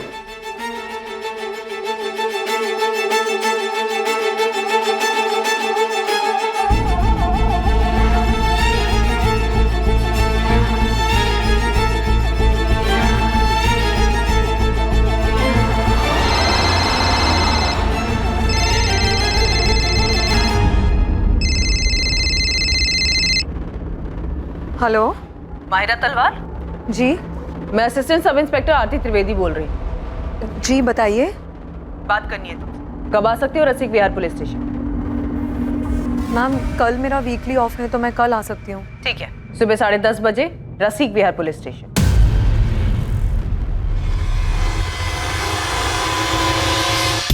सर ये है कमलेश रंजन का नंबर। सर पर मैं जो करवाना चाहता था वो ऐसे नहीं होना था। तो और क्या क्या करना चाहता था मनीष कालरा? सर पूनम के घर पे अटैक का प्लान था ही नहीं, और प्लान में उसके हस्बैंड संजीव को किसी भी तरह का हार्म पहुंचाने का कोई इंटेंशन नहीं था हमारा। क्योंकि सर उससे मेरी कोई दुश्मनी है ही नहीं। सर मैं मानता हूं कि मैंने पूनम को मारने के लिए कमलेश को सुपारी दी थी, लेकिन ये काम ऐसे नहीं होने वाला था। सर कमलेश ने मुझे बताया था कि वो इसे रोड एक्सीडेंट में करेगा, उसके घर पे नहीं, ताकि पूनम का मर्डर एक हादसा लगे। पूरा प्लान रेडी है सेठ, कुछ ही दिनों में आपका काम हो जाएगा। अब तक तो काम हो जाना चाहिए था ना कमलेश। पूनम मुझे आए दिन धमकी दे रही है, मैं नहीं चाहता कि वो पुलिस के पास जाए। और एक तो तुम्हारा प्लान है कि अरे सेठ आप बेफिक्र रहिए, पूरी फील्डिंग हो चुकी है। पूनम कब पार्लर जाती है, किस रास्ते से घर जाती है, सब पता चल गया। किलिंग भी नहीं लगेगी, पूरा का पूरा एक्सीडेंट ही लगेगा। सर कमलेश ने बताया था कि वो एक काम रोड एक्सीडेंट में करेगा, पर जो हुआ वो प्लान का हिस्सा था ही नहीं। मेरा भरोसा कीजिए सर। तेरा भरोसा करे मनीष कालरा? मर्डर की सुपारी दी है तूने और उस हिस्ट्री शीटर ने तुझे एक्सीडेंट बताया। उस हिस्ट्री शीटर की बात का भरोसा करें हम? साले कमलेश रंजन को भी लटकाऊंगा और साथ में तुझे भी। पूनम के मर्डर के बाद इसी नंबर पे बात हुई थी तेरी कमलेश के साथ? ये नंबर तो बंद है। उसने नहीं मारा है पूनम को। इनफैक्ट पूनम के मरने के बाद वो बाकी के पैसे तक लेने नहीं आया। और हम इस पर विश्वास कर ले? मैं सच कह रहा हूँ सर, ये किसी और का काम है। मैं सिर्फ पूनम को मरवाना चाहता था, क्योंकि तंग आ गया था मैं उससे। एक तो मेरे लोन के 1.5 करोड़ रुपए नहीं लौटा रही थी, और ऊपर से सर इस 2 नाव की सवारी में मेरा जीना मुश्किल हो गया था। फंस गया था सर मैं। तुमने आज तक एक भी इंस्टॉलमेंट नहीं लौटाया है। पर हम तो लवर्स हैं ना मनीष। हाँ लेकिन ये लोन हमारे लवर्स वाले एंगल का हिस्सा नहीं है पूनम। तुम ये कैसी बातें कर रहे हो मनीष? पूनम मुझे मेरे पैसे वापस चाहिए। मैंने वो पैसे तुम्हें एज ए लोन दिए थे। मनीष दोनों पार्लर को मिलाकर भी कुछ खास रिटर्न नहीं आ रहा है, इसीलिए मैंने दिवाली पर हैवी डिस्काउंट ऑफर रखा है। क्या पता बिजनेस पिक कर जाए। और ये बात तुम्हें मुझसे ज्यादा अच्छे से पता है कि मार्केट स्लो डाउन है। इसलिए तो पैसे वापस मांग रहा हूँ पूनम। मैं मार्केट से अलग नहीं हूँ, मुझे भी पैसों की जरूरत है। पर अचानक ये पैसों की बात कहाँ से आ गई मनीष? क्या मैं तुम्हें वो सब कुछ नहीं दे पा रही जो तुम्हें खुशी दे सके, जो तुम्हें चाहिए था? तो मुझे कोई एक तरफा नहीं मिला है पूनम, तुम्हें भी मुझसे वो सारी खुशियां मिली हैं। तुम्हें हो क्या गया है मनीष? पूनम आज के बाद हम ऐसे नहीं मिलेंगे। आज ही आखिरी था, आज के बाद इट्स स्ट्रिक्टली बिजनेस। तुम प्लीज मेरे पैसे लौटा दो और भूल जाओ कि हमारे बीच में कुछ हुआ भी था। Avantika, am I right? उसी की वजह से तुम मेरे साथ ये कर रहे हो ना? तुम तो गए मनीष, बेस्ट लॉयर हायर करूंगी और रिद्धि मेरे साथ रहेगी, और एलिमनी में इतना पैसा मांगूंगी ना कि तुम सड़क पर आ जाओगे। अवंतिका मैं सिर्फ सो रहे थे ना उसके साथ? मैं बहक गया था अवंतिका।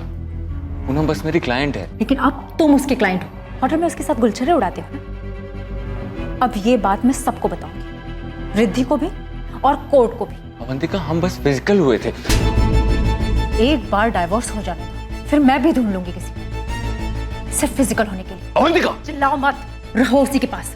शादी करो या बाहर में जाओ, मैं तुम्हें रास्ते पर ला दूंगी, बर्बाद करके छोड़ूंगी। अवंतिका को अचानक सब कुछ पता चल गया, इसलिए अचानक तुम मुझे छोड़ रहे हो। अवंतिका मेरी वाइफ है, मेरी फैमिली है, और हम दोनों के बीच में जो हो रहा है वो कभी खत्म नहीं हो सकता मनीष। तुम कैसी बात कर रही हो पूनम? तुम्हारी खुद की फैमिली है, हस्बैंड है। हस्बैंड, राइट, हस्बैंड जिसका अफेयर किसी और के साथ चल रहा है। अरे तो उसमें मैं क्या करूं पूनम? देखो तुम प्लीज मेरे लोन के पैसे मुझे लौटा दो और भूल जाओ कि हम एक दूसरे को कभी जानते भी थे। हम दोनों के बीच जो कुछ हुआ उसमें हम दोनों की मर्जी थी, तो जब चाहो तुम मुंह उठाकर सब कुछ खत्म नहीं कर सकते। सर घर पे अवंतिका मुझे धमका रही थी और बाहर पूनम। सर अवंतिका तो मेरी वाइफ है, मैं उसे नहीं छोड़ सकता था, पर पूनम ने तो सारी लिमिट्स क्रॉस कर दी थी सर। मैं तुम्हें बर्बाद कर दूंगी मनीष, कहीं का नहीं छोड़ूंगी तुम्हें। ये सही नहीं है पूनम, तुम मेरे साथ थी क्योंकि तुम्हें भी अच्छा लग रहा था, पर अब नहीं। मुझसे भागना इतना भी आसान नहीं है मनीष। मैं तुमसे भाग नहीं रहा हूँ। मैं भागने भी नहीं दूंगी मनीष। अगर तुम्हारी वाइफ तुम्हें कोर्ट में ले जाने की धमकी दे रही है तो मैं तुम्हें पुलिस स्टेशन लेके जाऊंगी। लेकिन मैंने तुम्हारा किया क्या है पूनम? रेप किया है तुमने मेरा मनीष। नहीं, इनोसेंट मत बनो। तुमने मुझे लोन दिया, उसे वापस लेने के लिए तुम मुझे ब्लैकमेल कर रहे हो और जबरदस्ती रेप करना। बस यही बात मैं पुलिस स्टेशन जाके बोल दूंगी। तुम ऐसा नहीं कर सकती पूनम। मैं बिल्कुल कर सकती, इनफैक्ट मैं ऐसा ही करूं। मैं दोनों के बीच में पिसता जा रहा था सर, लेकिन अपनी फैमिली की कसम खा के कह रहा हूं कि मैंने ये नहीं करवाया। ये डिसाइड हुआ था कि कमलेश इस हादसे को एक्सीडेंट का रूप देगा, पर यहाँ तो रॉबरी और मर्डर हुआ है सर। सर ये किसी और का काम है। सर अभी जो नंबर मैंने आपको दिया था सर, जब पूनम के मर्डर की खबर आई थी ना, तो मेरी इसी नंबर पर कमलेश से बात हुई थी। ये क्या कर दिया कमलेश? दिमाग खराब हो गया है। ये खबर पढ़ के मैं खुद हैरान हूं सेठ। तुमने क्या कहा था? उसका एक्सीडेंट होगा। अरे सेठ, हमने कुछ किया ही नहीं है। झूठ मत बोलो। मैं क्यों झूठ बोलूंगा सेठ? मैंने सुपारी उठाई, काम किया होता तो आपको फोन करता, बैलेंस पेमेंट लेने आता, और हमने तो एक्सीडेंट सोचा था ना। पर किसी टेढ़ी खोपड़ी ने घर में घुस के मार दिया तुम्हें। सर मैं कसम खा के कह रहा हूँ कि मैंने सुपारी दी थी, लेकिन प्लान एक्सीडेंट का ही था। साले तेरे जैसे मास्टरमाइंड और कमलेश जैसे हिस्ट्री शीटर पर भरोसा करने लगे ना, तो हमें नौकरी छोड़ के घर बैठ जाना चाहिए।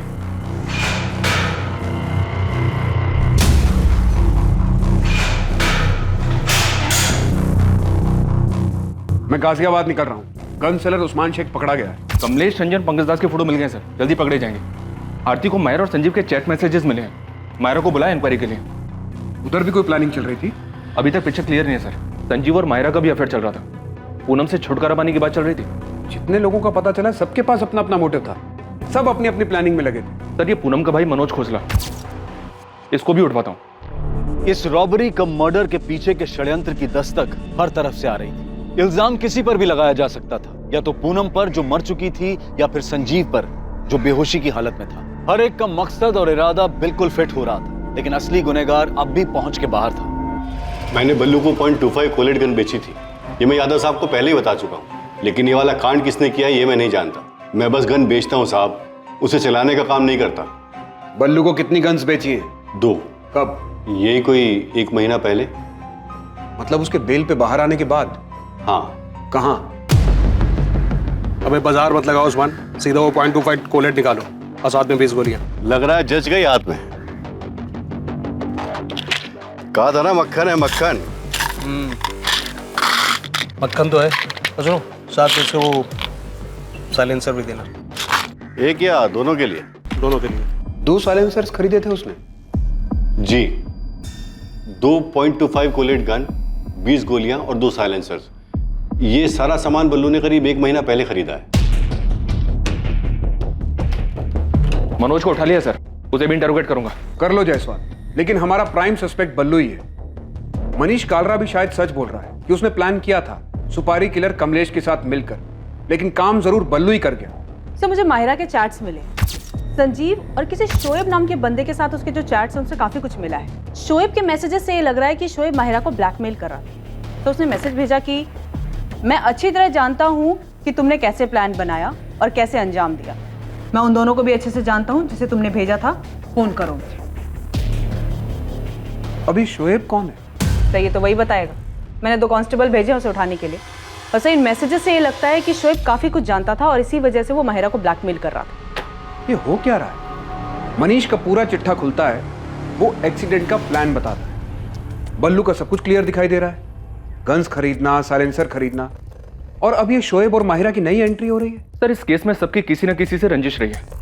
यहाँ तक कि पूनम और संजीव के बीच भी कुछ भी ठीक नहीं था। सब लोग बस एक मौके की तलाश में थे। दिल्ली और उसके आसपास के इलाकों में बलराम जलोटा उर्फ बल्लू की बड़े पैमाने पर तलाश शुरू हुई। माहिरा तलवार के एंगल को भी अनदेखा नहीं किया जा सकता था। उसके चैट मैसेजेस से साफ पता चल रहा था कि वो भी पूनम से छुटकारा पाने की फिराक में थी। संजीव जो उन हमलावरों के बारे में बता सकता था, वो अब भी बेहोश था। यार संजीव को होश ही नहीं आ रहा है। परेशानी की तो बात है यार, वो ऐसे ही रहेगा क्या पूरी लाइफ? नहीं यार ऐसे मत बोल, सब ठीक हो। यमुना, संजीव के अकाउंट में तो सिर्फ 6 लाख रुपए और वो बल्लू 15 लाख रुपए के लिए उसके पीछे पड़ा हुआ था। संजीव देता भी तो कैसे? कैसी हालत में पहुंचा दिया हमारे बेटे को। डॉक्टर भी कुछ बता ही नहीं रहे संजीव को कब होश आएगा। बोल रहे बाकी सब ठीक है। जब सब ठीक है तो वो होश में क्यों नहीं आ रहा है? संजीव चोपड़ा के माता पिता इस बात से चिंतित थे कि संजीव को कब होश आएगा और कब उसकी हालत फिर पहले जैसी सामान्य होगी। वहीं दूसरी ओर पूनम के माता पिता अब भी अपनी बेटी को खोने के गम से उभर नहीं पाए थे, और ना ही उनके परिवार को यह अंदाजा था कि संजीव और पूनम के बीच वास्तव में हालात कितने बिगड़ चुके थे। हाँ, मेरे और पूनम के बीच में फ्लैट को लेकर नोकझोंक हुई थी, लेकिन इसका मतलब ये नहीं है सर कि आप उसके मर्डर को लेकर के मुझ पे शक करें। मैंने संजीव का नाम लिया, इसलिए आप मुझसे पूछताछ कर रहे हैं। तुमने संजीव पर तो आरोप लगाया, पर अपने झगड़े के बारे में कुछ नहीं पता। अभी तुम ये बताओ, पूनम के साथ झगड़े की वजह कोई और भी थी क्या? बिजनेस में लॉसेस की वजह से पूनम को फ्लैट में हिस्सा चाहिए था।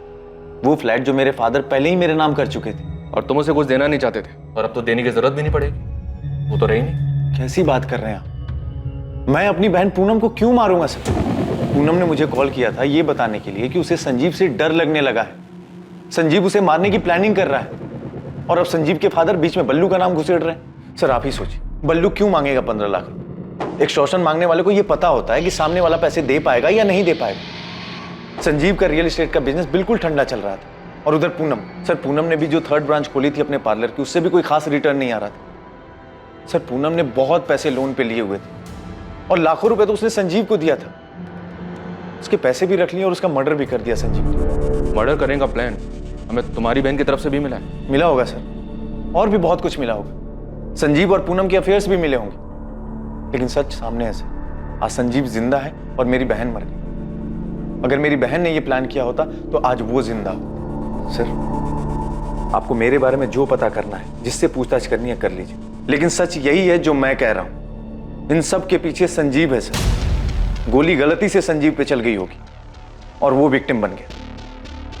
कहो तो तुम्हारे और संजीव के सारे मैसेजेस दिखाऊं? काफी परेशान थे तुम दोनों। पूनम संजीव को नहीं छोड़ रही थी। तुम्हें लगा हॉस्पिटल नहीं जाओगी तो पुलिस के रडार से बच जाओगी। मैम हॉस्पिटल जाती भी तो क्या करती? संजीव से मिलने से पहले मुझे 1000 सवाल के जवाब देने पड़ते।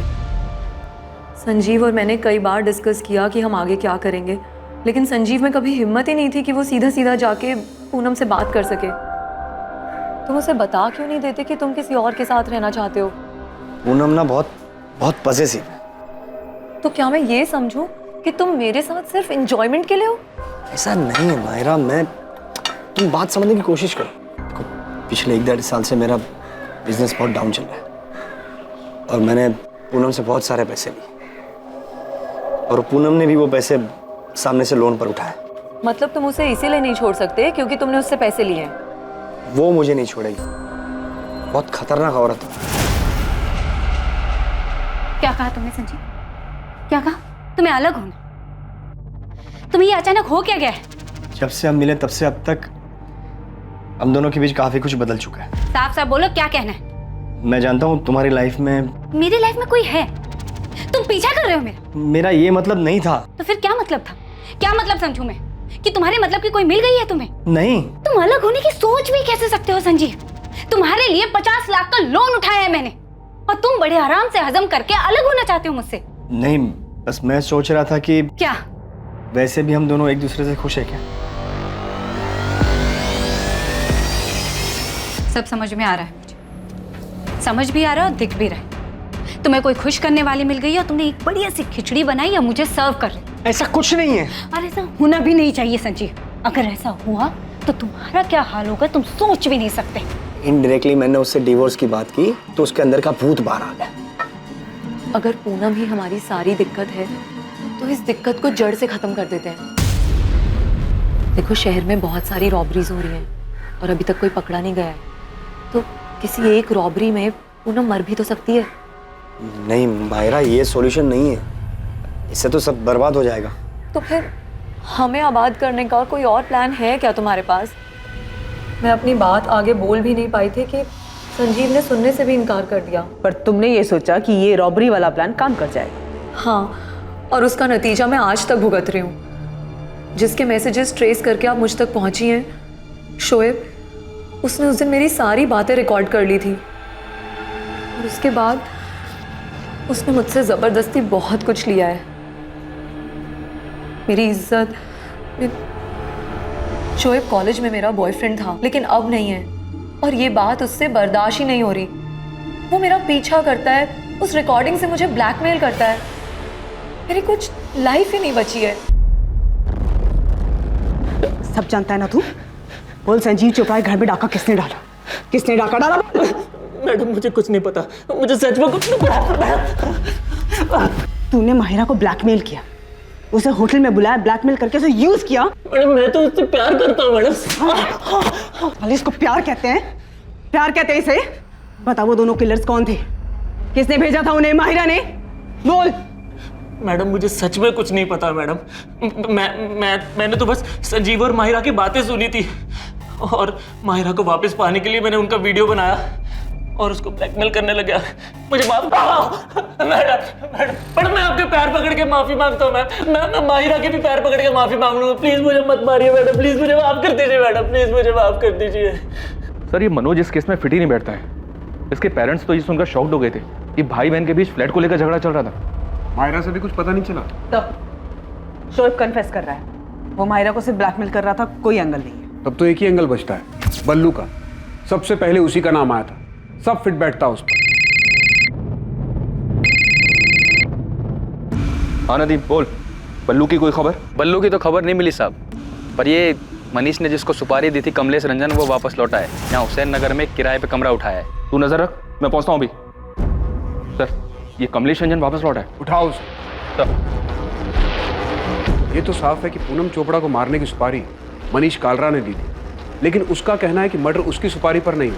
मनीष तो है हमारे पास लॉकअप में। एक बार कमलेश हाथ लग जाए तो पता चल जाए कि कमलेश के दिमाग में क्या चल रहा है। कहीं उसने मनीष से कुछ झूठ तो नहीं बोला? ठीक है, मैं बात करता हूँ।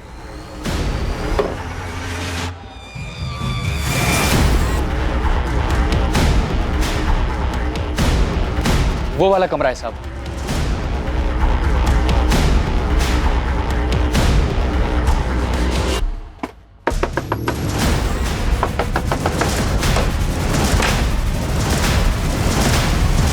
हमारा निशाना कभी नहीं चूकता।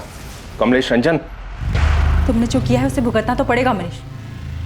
तुमने अपनी कब्र खुद खो दी है। माफ कर दो मुझे, मैं तो बस सब पहले जैसा ठीक करना चाहता था। पहले जैसा अब कुछ नहीं रहा मनीष, सब कुछ बिगड़ चुका है। ये दरार तुमने पैदा की, खूनी बन गए तुम। कहाँ है तेरा साथी पंकज? पता नहीं साहब, ये कांड होने के बाद हम अपने अपने रास्ते निकल गए। उसके बाद बात नहीं हुई हमारी। वो कोलकाता की तरफ गया था। कैश कितना था और गहना कितना मिला? काहे का कैश? अबे वो कमलेश, ज्यादा होशियारी मत कर, समझा? वो मनीष हमारे हाथ में है, प्लान जानते हैं हम। 3-4 और रॉबरी तेरे नाम पे डाल देंगे, गोली मार देंगे, कोई नहीं आएगा तुझे पूछने। कमलेश, हाँ साहब आप कर सकते हो, पर मुझे मारने से असली मुजरिम तो नहीं मिलेगा ना। मैं खुद हैरान हूँ। मनीष सेठ से सुपारी मैंने उठाया था। मैं और पंकज ये काम 16 तारीख को करने वाले थे। एक्सीडेंट के लिए हमने गाड़ी भी जुगाड़ लिया था, पर उससे पहले ही 14 की रात को कोई ये कांड कर दिया। तो सुपारी गैंग में तुझे खबर नहीं मिली कि एक ही आदमी की डबल सुपारी बट रही है? नहीं पता चला साहब, जितनों को जानता हूँ पूछ पूछ के थक गया हूँ।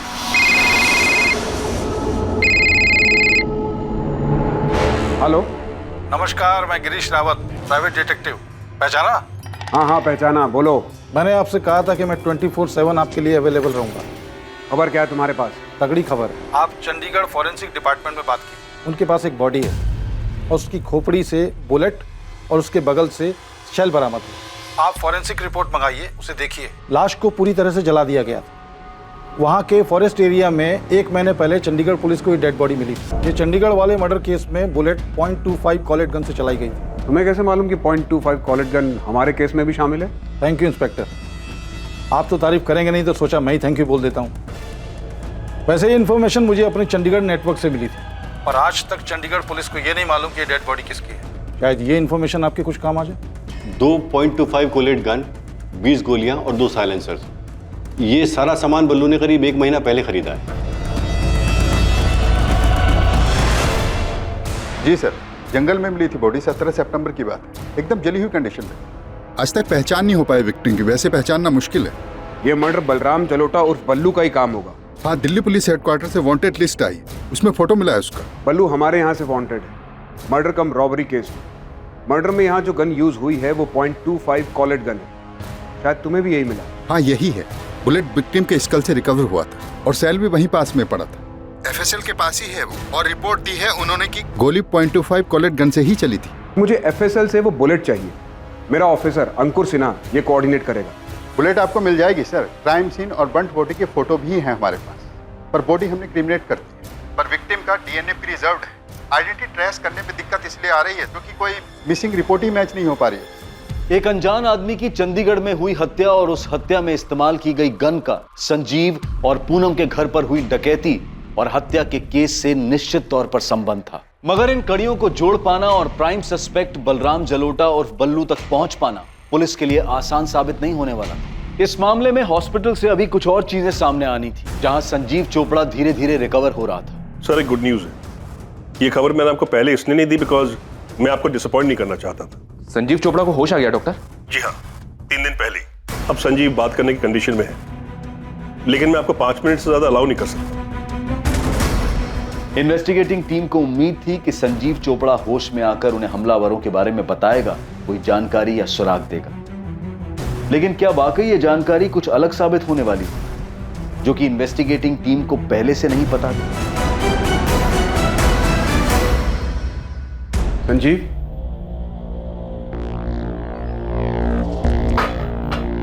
कैसा लग रहा है संजीव? कुछ समझ में नहीं आ रहा सर। पता नहीं अब बड़े बड़े कितना वक्त बीत गया। पूनम के बारे में पता चला?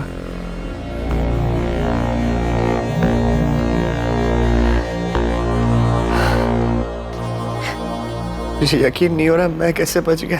तुम्हारे फादर ने तुम्हारे कजन बल्लू का नाम लिया, वो धमका रहा था तुम्हें? हाँ सर, बल्लू ने ही धमकी दी थी। मुझे क्या पता था वो सच में ऐसा कुछ करेगा। पक्का वो बल्लू ही था? हाँ सर, बल्लू ने मुझसे 15 लाख रुपए मांगे थे। मुझे क्या पता, नहीं दूंगा तो अटैक करेगा। आपने पकड़ा बल्लू को सर? जल्द पकड़ लेंगे, अब तुम आराम करो।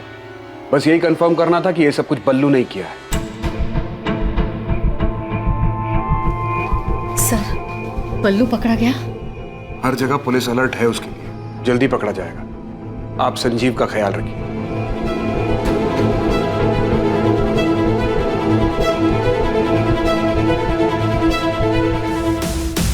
दोनों भाई हैं, जसवंत गिल बड़ा और मनप्रीत गिल छोटा है। ऑलमोस्ट हर दिन दिखते हैं हॉस्पिटल में दोनों। संजीव और ये दोनों भाई ग्वालियर में एक साथ ही बड़े हुए हैं। ग्वालियर में संजीव के ग्रैंडफादर थे।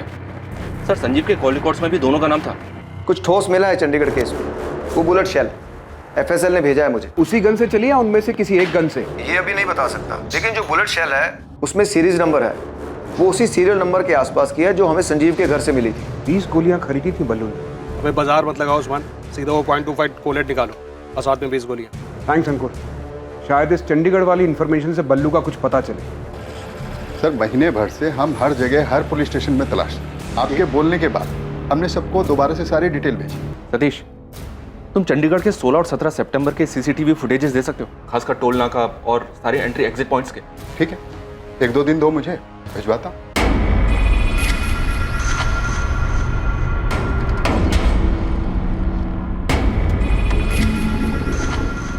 जसवंत, वो बंदा दिखाई दे रहा है तुझे? कौन? वही जो बाइक के पास खड़ा लाइनिंग टी-शर्ट वाला। वो 2 दिन से यहीं दिखाई दे रहा है। हाँ यार, इसको तो हॉस्पिटल के अंदर भी देखा था मैंने। ये ले भाई।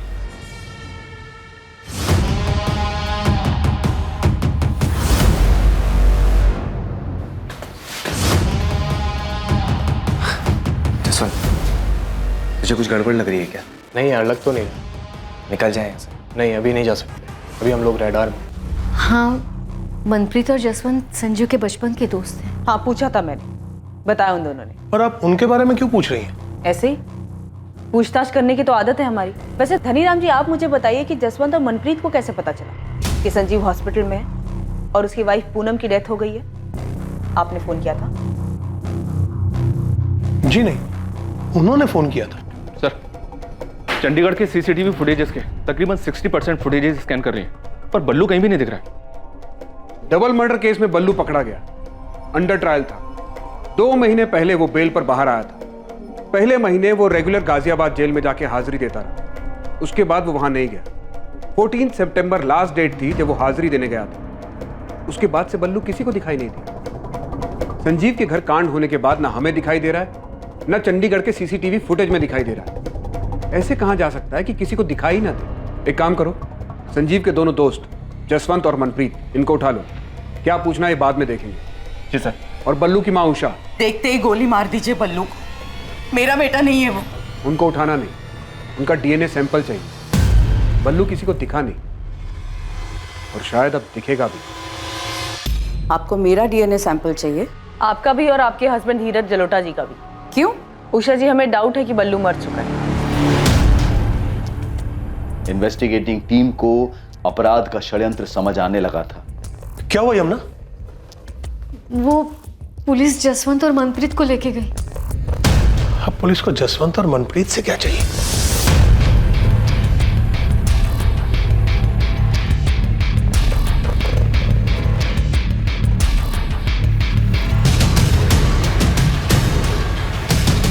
बैठ जाओ।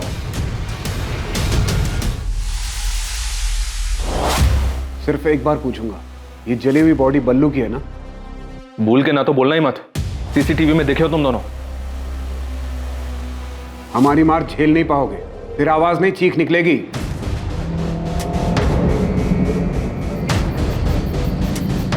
लो, बन गई बोतल। इतने दिन से प्रैक्टिस कर रहे हो ना? चलो अब लगाओ निशाना। बाएं आंख बंद करो, 1 2 3 में बोतल धड़ाम।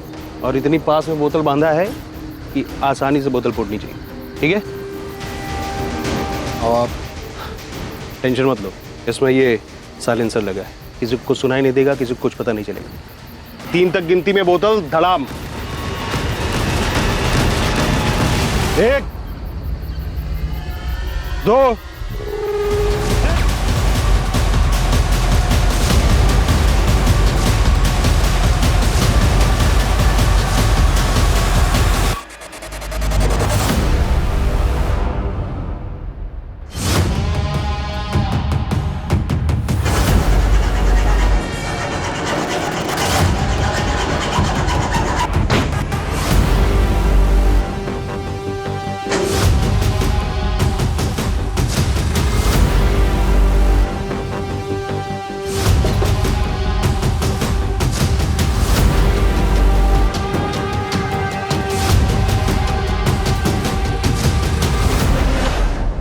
कौन है? कौन है ओए? कौन है? सर, प्लान हमारा नहीं था सर। हमें तो सिर्फ पैसे मिलने वाले थे और घर में कोई लूट भी नहीं हुई थी। तो चेक साइन कर देना यार संजीव। संजीव लाले पड़े, कब से तेरा होश में आने का इंतजार कर रहे थे। मेरी ये हालत तेरी वजह से हुई है मनप्रीत। लेकिन काम तो हो गया ना यार, देख। काम हो गया, अब पता नहीं कभी उठ भी पाऊंगा या नहीं। बोलता है काम तो हो गया। बोल संजू, क्या काम है? तेरे लिए जो भी होगा सब कर दूंगा। पूनम को मारना है, डाइवोर्स दे दे। पूनम ना मुझे डाइवोर्स देगी ना मुझे छोड़ेगी। पहले वो सारे पैसे लौटा दो जो मैंने तुम्हें लोन पर उठा कर दिए, उसके बाद इस कोठी पर मेरा नाम लिखवा दो। तो पूनम भरोसा करो मुझ पर, मैं डाइवोर्स के बाद में भी पैसे लौटा दूंगा। बेवकूफ समझाया क्या तुमने मुझे संजीव? हाँ, मनीष का लोन मेरे सर पर है तो इस बात का फायदा उठाकर तुम मुझे छोड़कर वो माहिरा के साथ चले जाओ। पर यू नो व्हाट, मैं तुम दोनों को देखकर ना तो खुश हो पाऊंगी ना डाइवोर्स दे, जिंदगी बर्बाद कर दूंगी, रगड़ दूंगी तुम्हें। और ऐसा करने से तुम्हारे कलेज को ठंडक पहुंचेगी। चाहे कुछ भी हो जाए, तुम्हें आराम से नहीं रहना। और रही बात डाइवोर्स की, तो सोचना भी मत। हटा देंगे तुम्हारे रास्ते से गाड़ा। हमको क्या मिलेगा? तू बता। 15 लाख दिए, लेकिन तू ये कांड नहीं करेगा। तो तुम करोगे? मेरे 2 दोस्तों को तैयार कर, गन चलाने की ट्रेनिंग दे, वो करेंगे कांड। ऐसा तभी तो पुलिस को लूट और रॉबरी का केस लगेगा। और मैं बोलूंगा कि तू एक्सटॉर्शन के पैसे के लिए मेरे पीछे पड़ गया था, तो पुलिस के रडार में आएगा ही नहीं और पुलिस तुझ तक पहुंच नहीं पाएगी। देखो, शहर में बहुत सारी रॉबरीज हो रही हैं और अभी तक कोई पकड़ा नहीं गया है, तो किसी एक रॉबरी में पूनम मर भी तो सकती है। एक तरफ पुलिस को लूट और रॉबरी का केस लगेगा और दूसरी तरफ तेरा नाम आएगा एक्सटॉर्शन। पुलिस किसी नतीजे पर पहुंच नहीं पाएगी और थोड़े दिनों में अपने आप ये केस बंद हो जाएगा। धन्य हो मेरे भाई। मैं सोच रहा था कि अपने खानदान में सिर्फ क्रिमिनल बुद्धि ना मेरे पास ही है, लेकिन तुम तो मुझसे भी आगे की सोच रहे हो।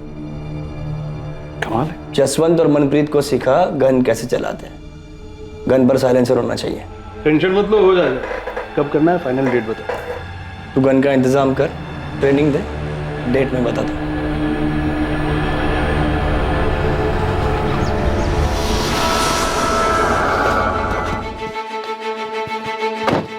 सुनो, तुम दोनों को बल्लू के साथ चंडीगढ़ जाना होगा। तुम्हारी ट्रेनिंग वहां पर होगी, ठीक? और मनप्रीत, तुम्हें मुझ पर गोली चलानी है। बल्लू तुम्हें बताएगा कि मुझे गोली कहाँ लगनी चाहिए, जहाँ लगने से मैं सेफ रहूंगा। और ध्यान से, कोई रिस्क नहीं चाहिए। Don't worry. और जसवंत, बल्लू तुम्हें बताएगा कि पूनम को गोली कहाँ लगनी चाहिए, जहाँ लगने से वो बचनी नहीं चाहिए। जिस दिन ट्रेनिंग खत्म होगी उस दिन बल्लू को गुरु दक्षिणा देना भूलना मत। गोली सीधे सर में लगनी चाहिए। बल्लू को मारना है? बचना नहीं चाहिए। लेकिन क्यों संजीव? क्योंकि बल्लू मेन सस्पेक्ट होगा और पुलिस उसे ढूंढने के लिए जमीन आसमान एक कर देगी। उसे मारने के बाद इतनी अच्छी तरह से जलाना ताकि कोई पहचान ना सके। और पुलिस के हाथों सस्पेक्ट लगेगा ही नहीं, केस अपने आप बंद हो जाएगा।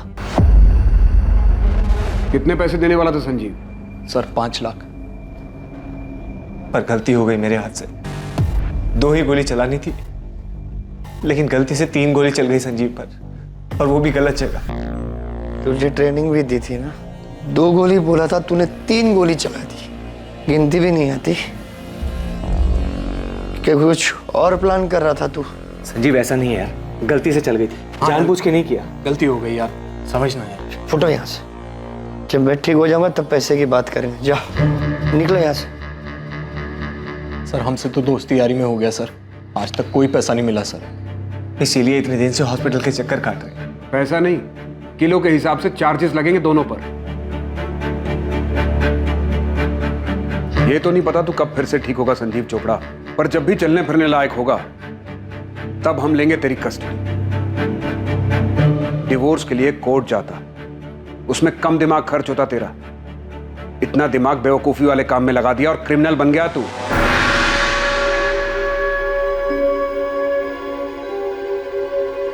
संजीव के माता पिता इस खुलासे से हैरान थे कि अपनी पत्नी से छुटकारा पाने के लिए उनके बेटे संजीव ने ऐसा क्रूर षड्यंत्र रचा था। मैं शुरू से ही कह रहा था आप लोगों को कि ये सब संजीव का किया हुआ। माहिरा ने पूनम से छुटकारा पाने के लिए दिल्ली में हो रही रॉबरीज की आड़ में इस तरह से रॉबरी और मर्डर के बारे में सोचा था, लेकिन इन्वेस्टिगेशन में सामने आया कि असल में हुए अपराध में माहिरा की कोई भूमिका नहीं थी। डीएनए रिपोर्ट आ गई है सर। और मैच भी हो ही गया होगा। जी हाँ सर, वो जली हुई डेड बॉडी बलराम जलोटा उर्फ बल्लू की थी। ऐसी आपराधिक और खतरनाक बातें सोचने में हम इंसानों के दिमाग का कोई तोड़ नहीं। संजीव चोपड़ा जसवंत गिल और उसके छोटे भाई मनप्रीत गिल पर बलराम जलोटा और पूनम चोपड़ा की हत्या के लिए आईपीसी की धारा 302 के चार्जेस लगे हैं। पुलिस संजीव के हॉस्पिटल से डिस्चार्ज होने का इंतजार कर रही है ताकि उसे कस्टडी में लिया जा सके। न जाने ऐसे कितने ही उदाहरण हैं जहां किसी अपराध को अंजाम देने की लोगों की बेवकूफी भरी सोच उन्हें अपराध के ऐसे रास्ते पर धकेल देती है जहां उनकी इच्छाओं के विपरीत ताउम्र उन्हें इसके नतीजों का सामना करना पड़ता है और वो सलाखों के पीछे पहुंच जाते हैं। फिर भी बार बार यही देखने को मिलता है कि जुर्म की सोच कई लोगों के दिमाग में पनपती ही रहती है। ऐसे मूर्खतापूर्ण अपराध के बारे में सोचते वक्त दिमाग इतना मजबूत कैसे हो जाता है, और वही दिमाग किसी टकराव की स्थिति से बाहर निकलने का आसान सा रास्ता खोजते वक्त इतना असहाय क्यों हो जाता है। डिवोर्स लेकर अलग होने में तकलीफ हो सकती है, लेकिन इससे किसी की जान नहीं जाएगी, ना खुद की और ना ही किसी और की। जुर्म की अंधी गली के आखिर में सिर्फ अंधेरा ही मिलता है और साथ ही मिलता है अपराधी होने का अभिशाप और बचे हुए जीवन को पछतावे में काटने की सजा। Crime never page. अब मैं अनूप सोनी आपसे विदा लेता हूं। कल रात कौन बनेगा करोड़पति के करमवीर एपिसोड के बाद आपसे फिर मुलाकात होगी एक नए केस के साथ। और याद रखें, क्राइम और आपके बीच में सिर्फ इतना फर्क है कि आप कितने सतर्क हैं। सतर्क रहें, सुरक्षित रहें। जय हिंद। क्राइम पेट्रोल्स के और भी दिलचस्प कहानी देखने के लिए हमारे चैनल को सब्सक्राइब करें और बेल आइकॉन दबाना न भूलें।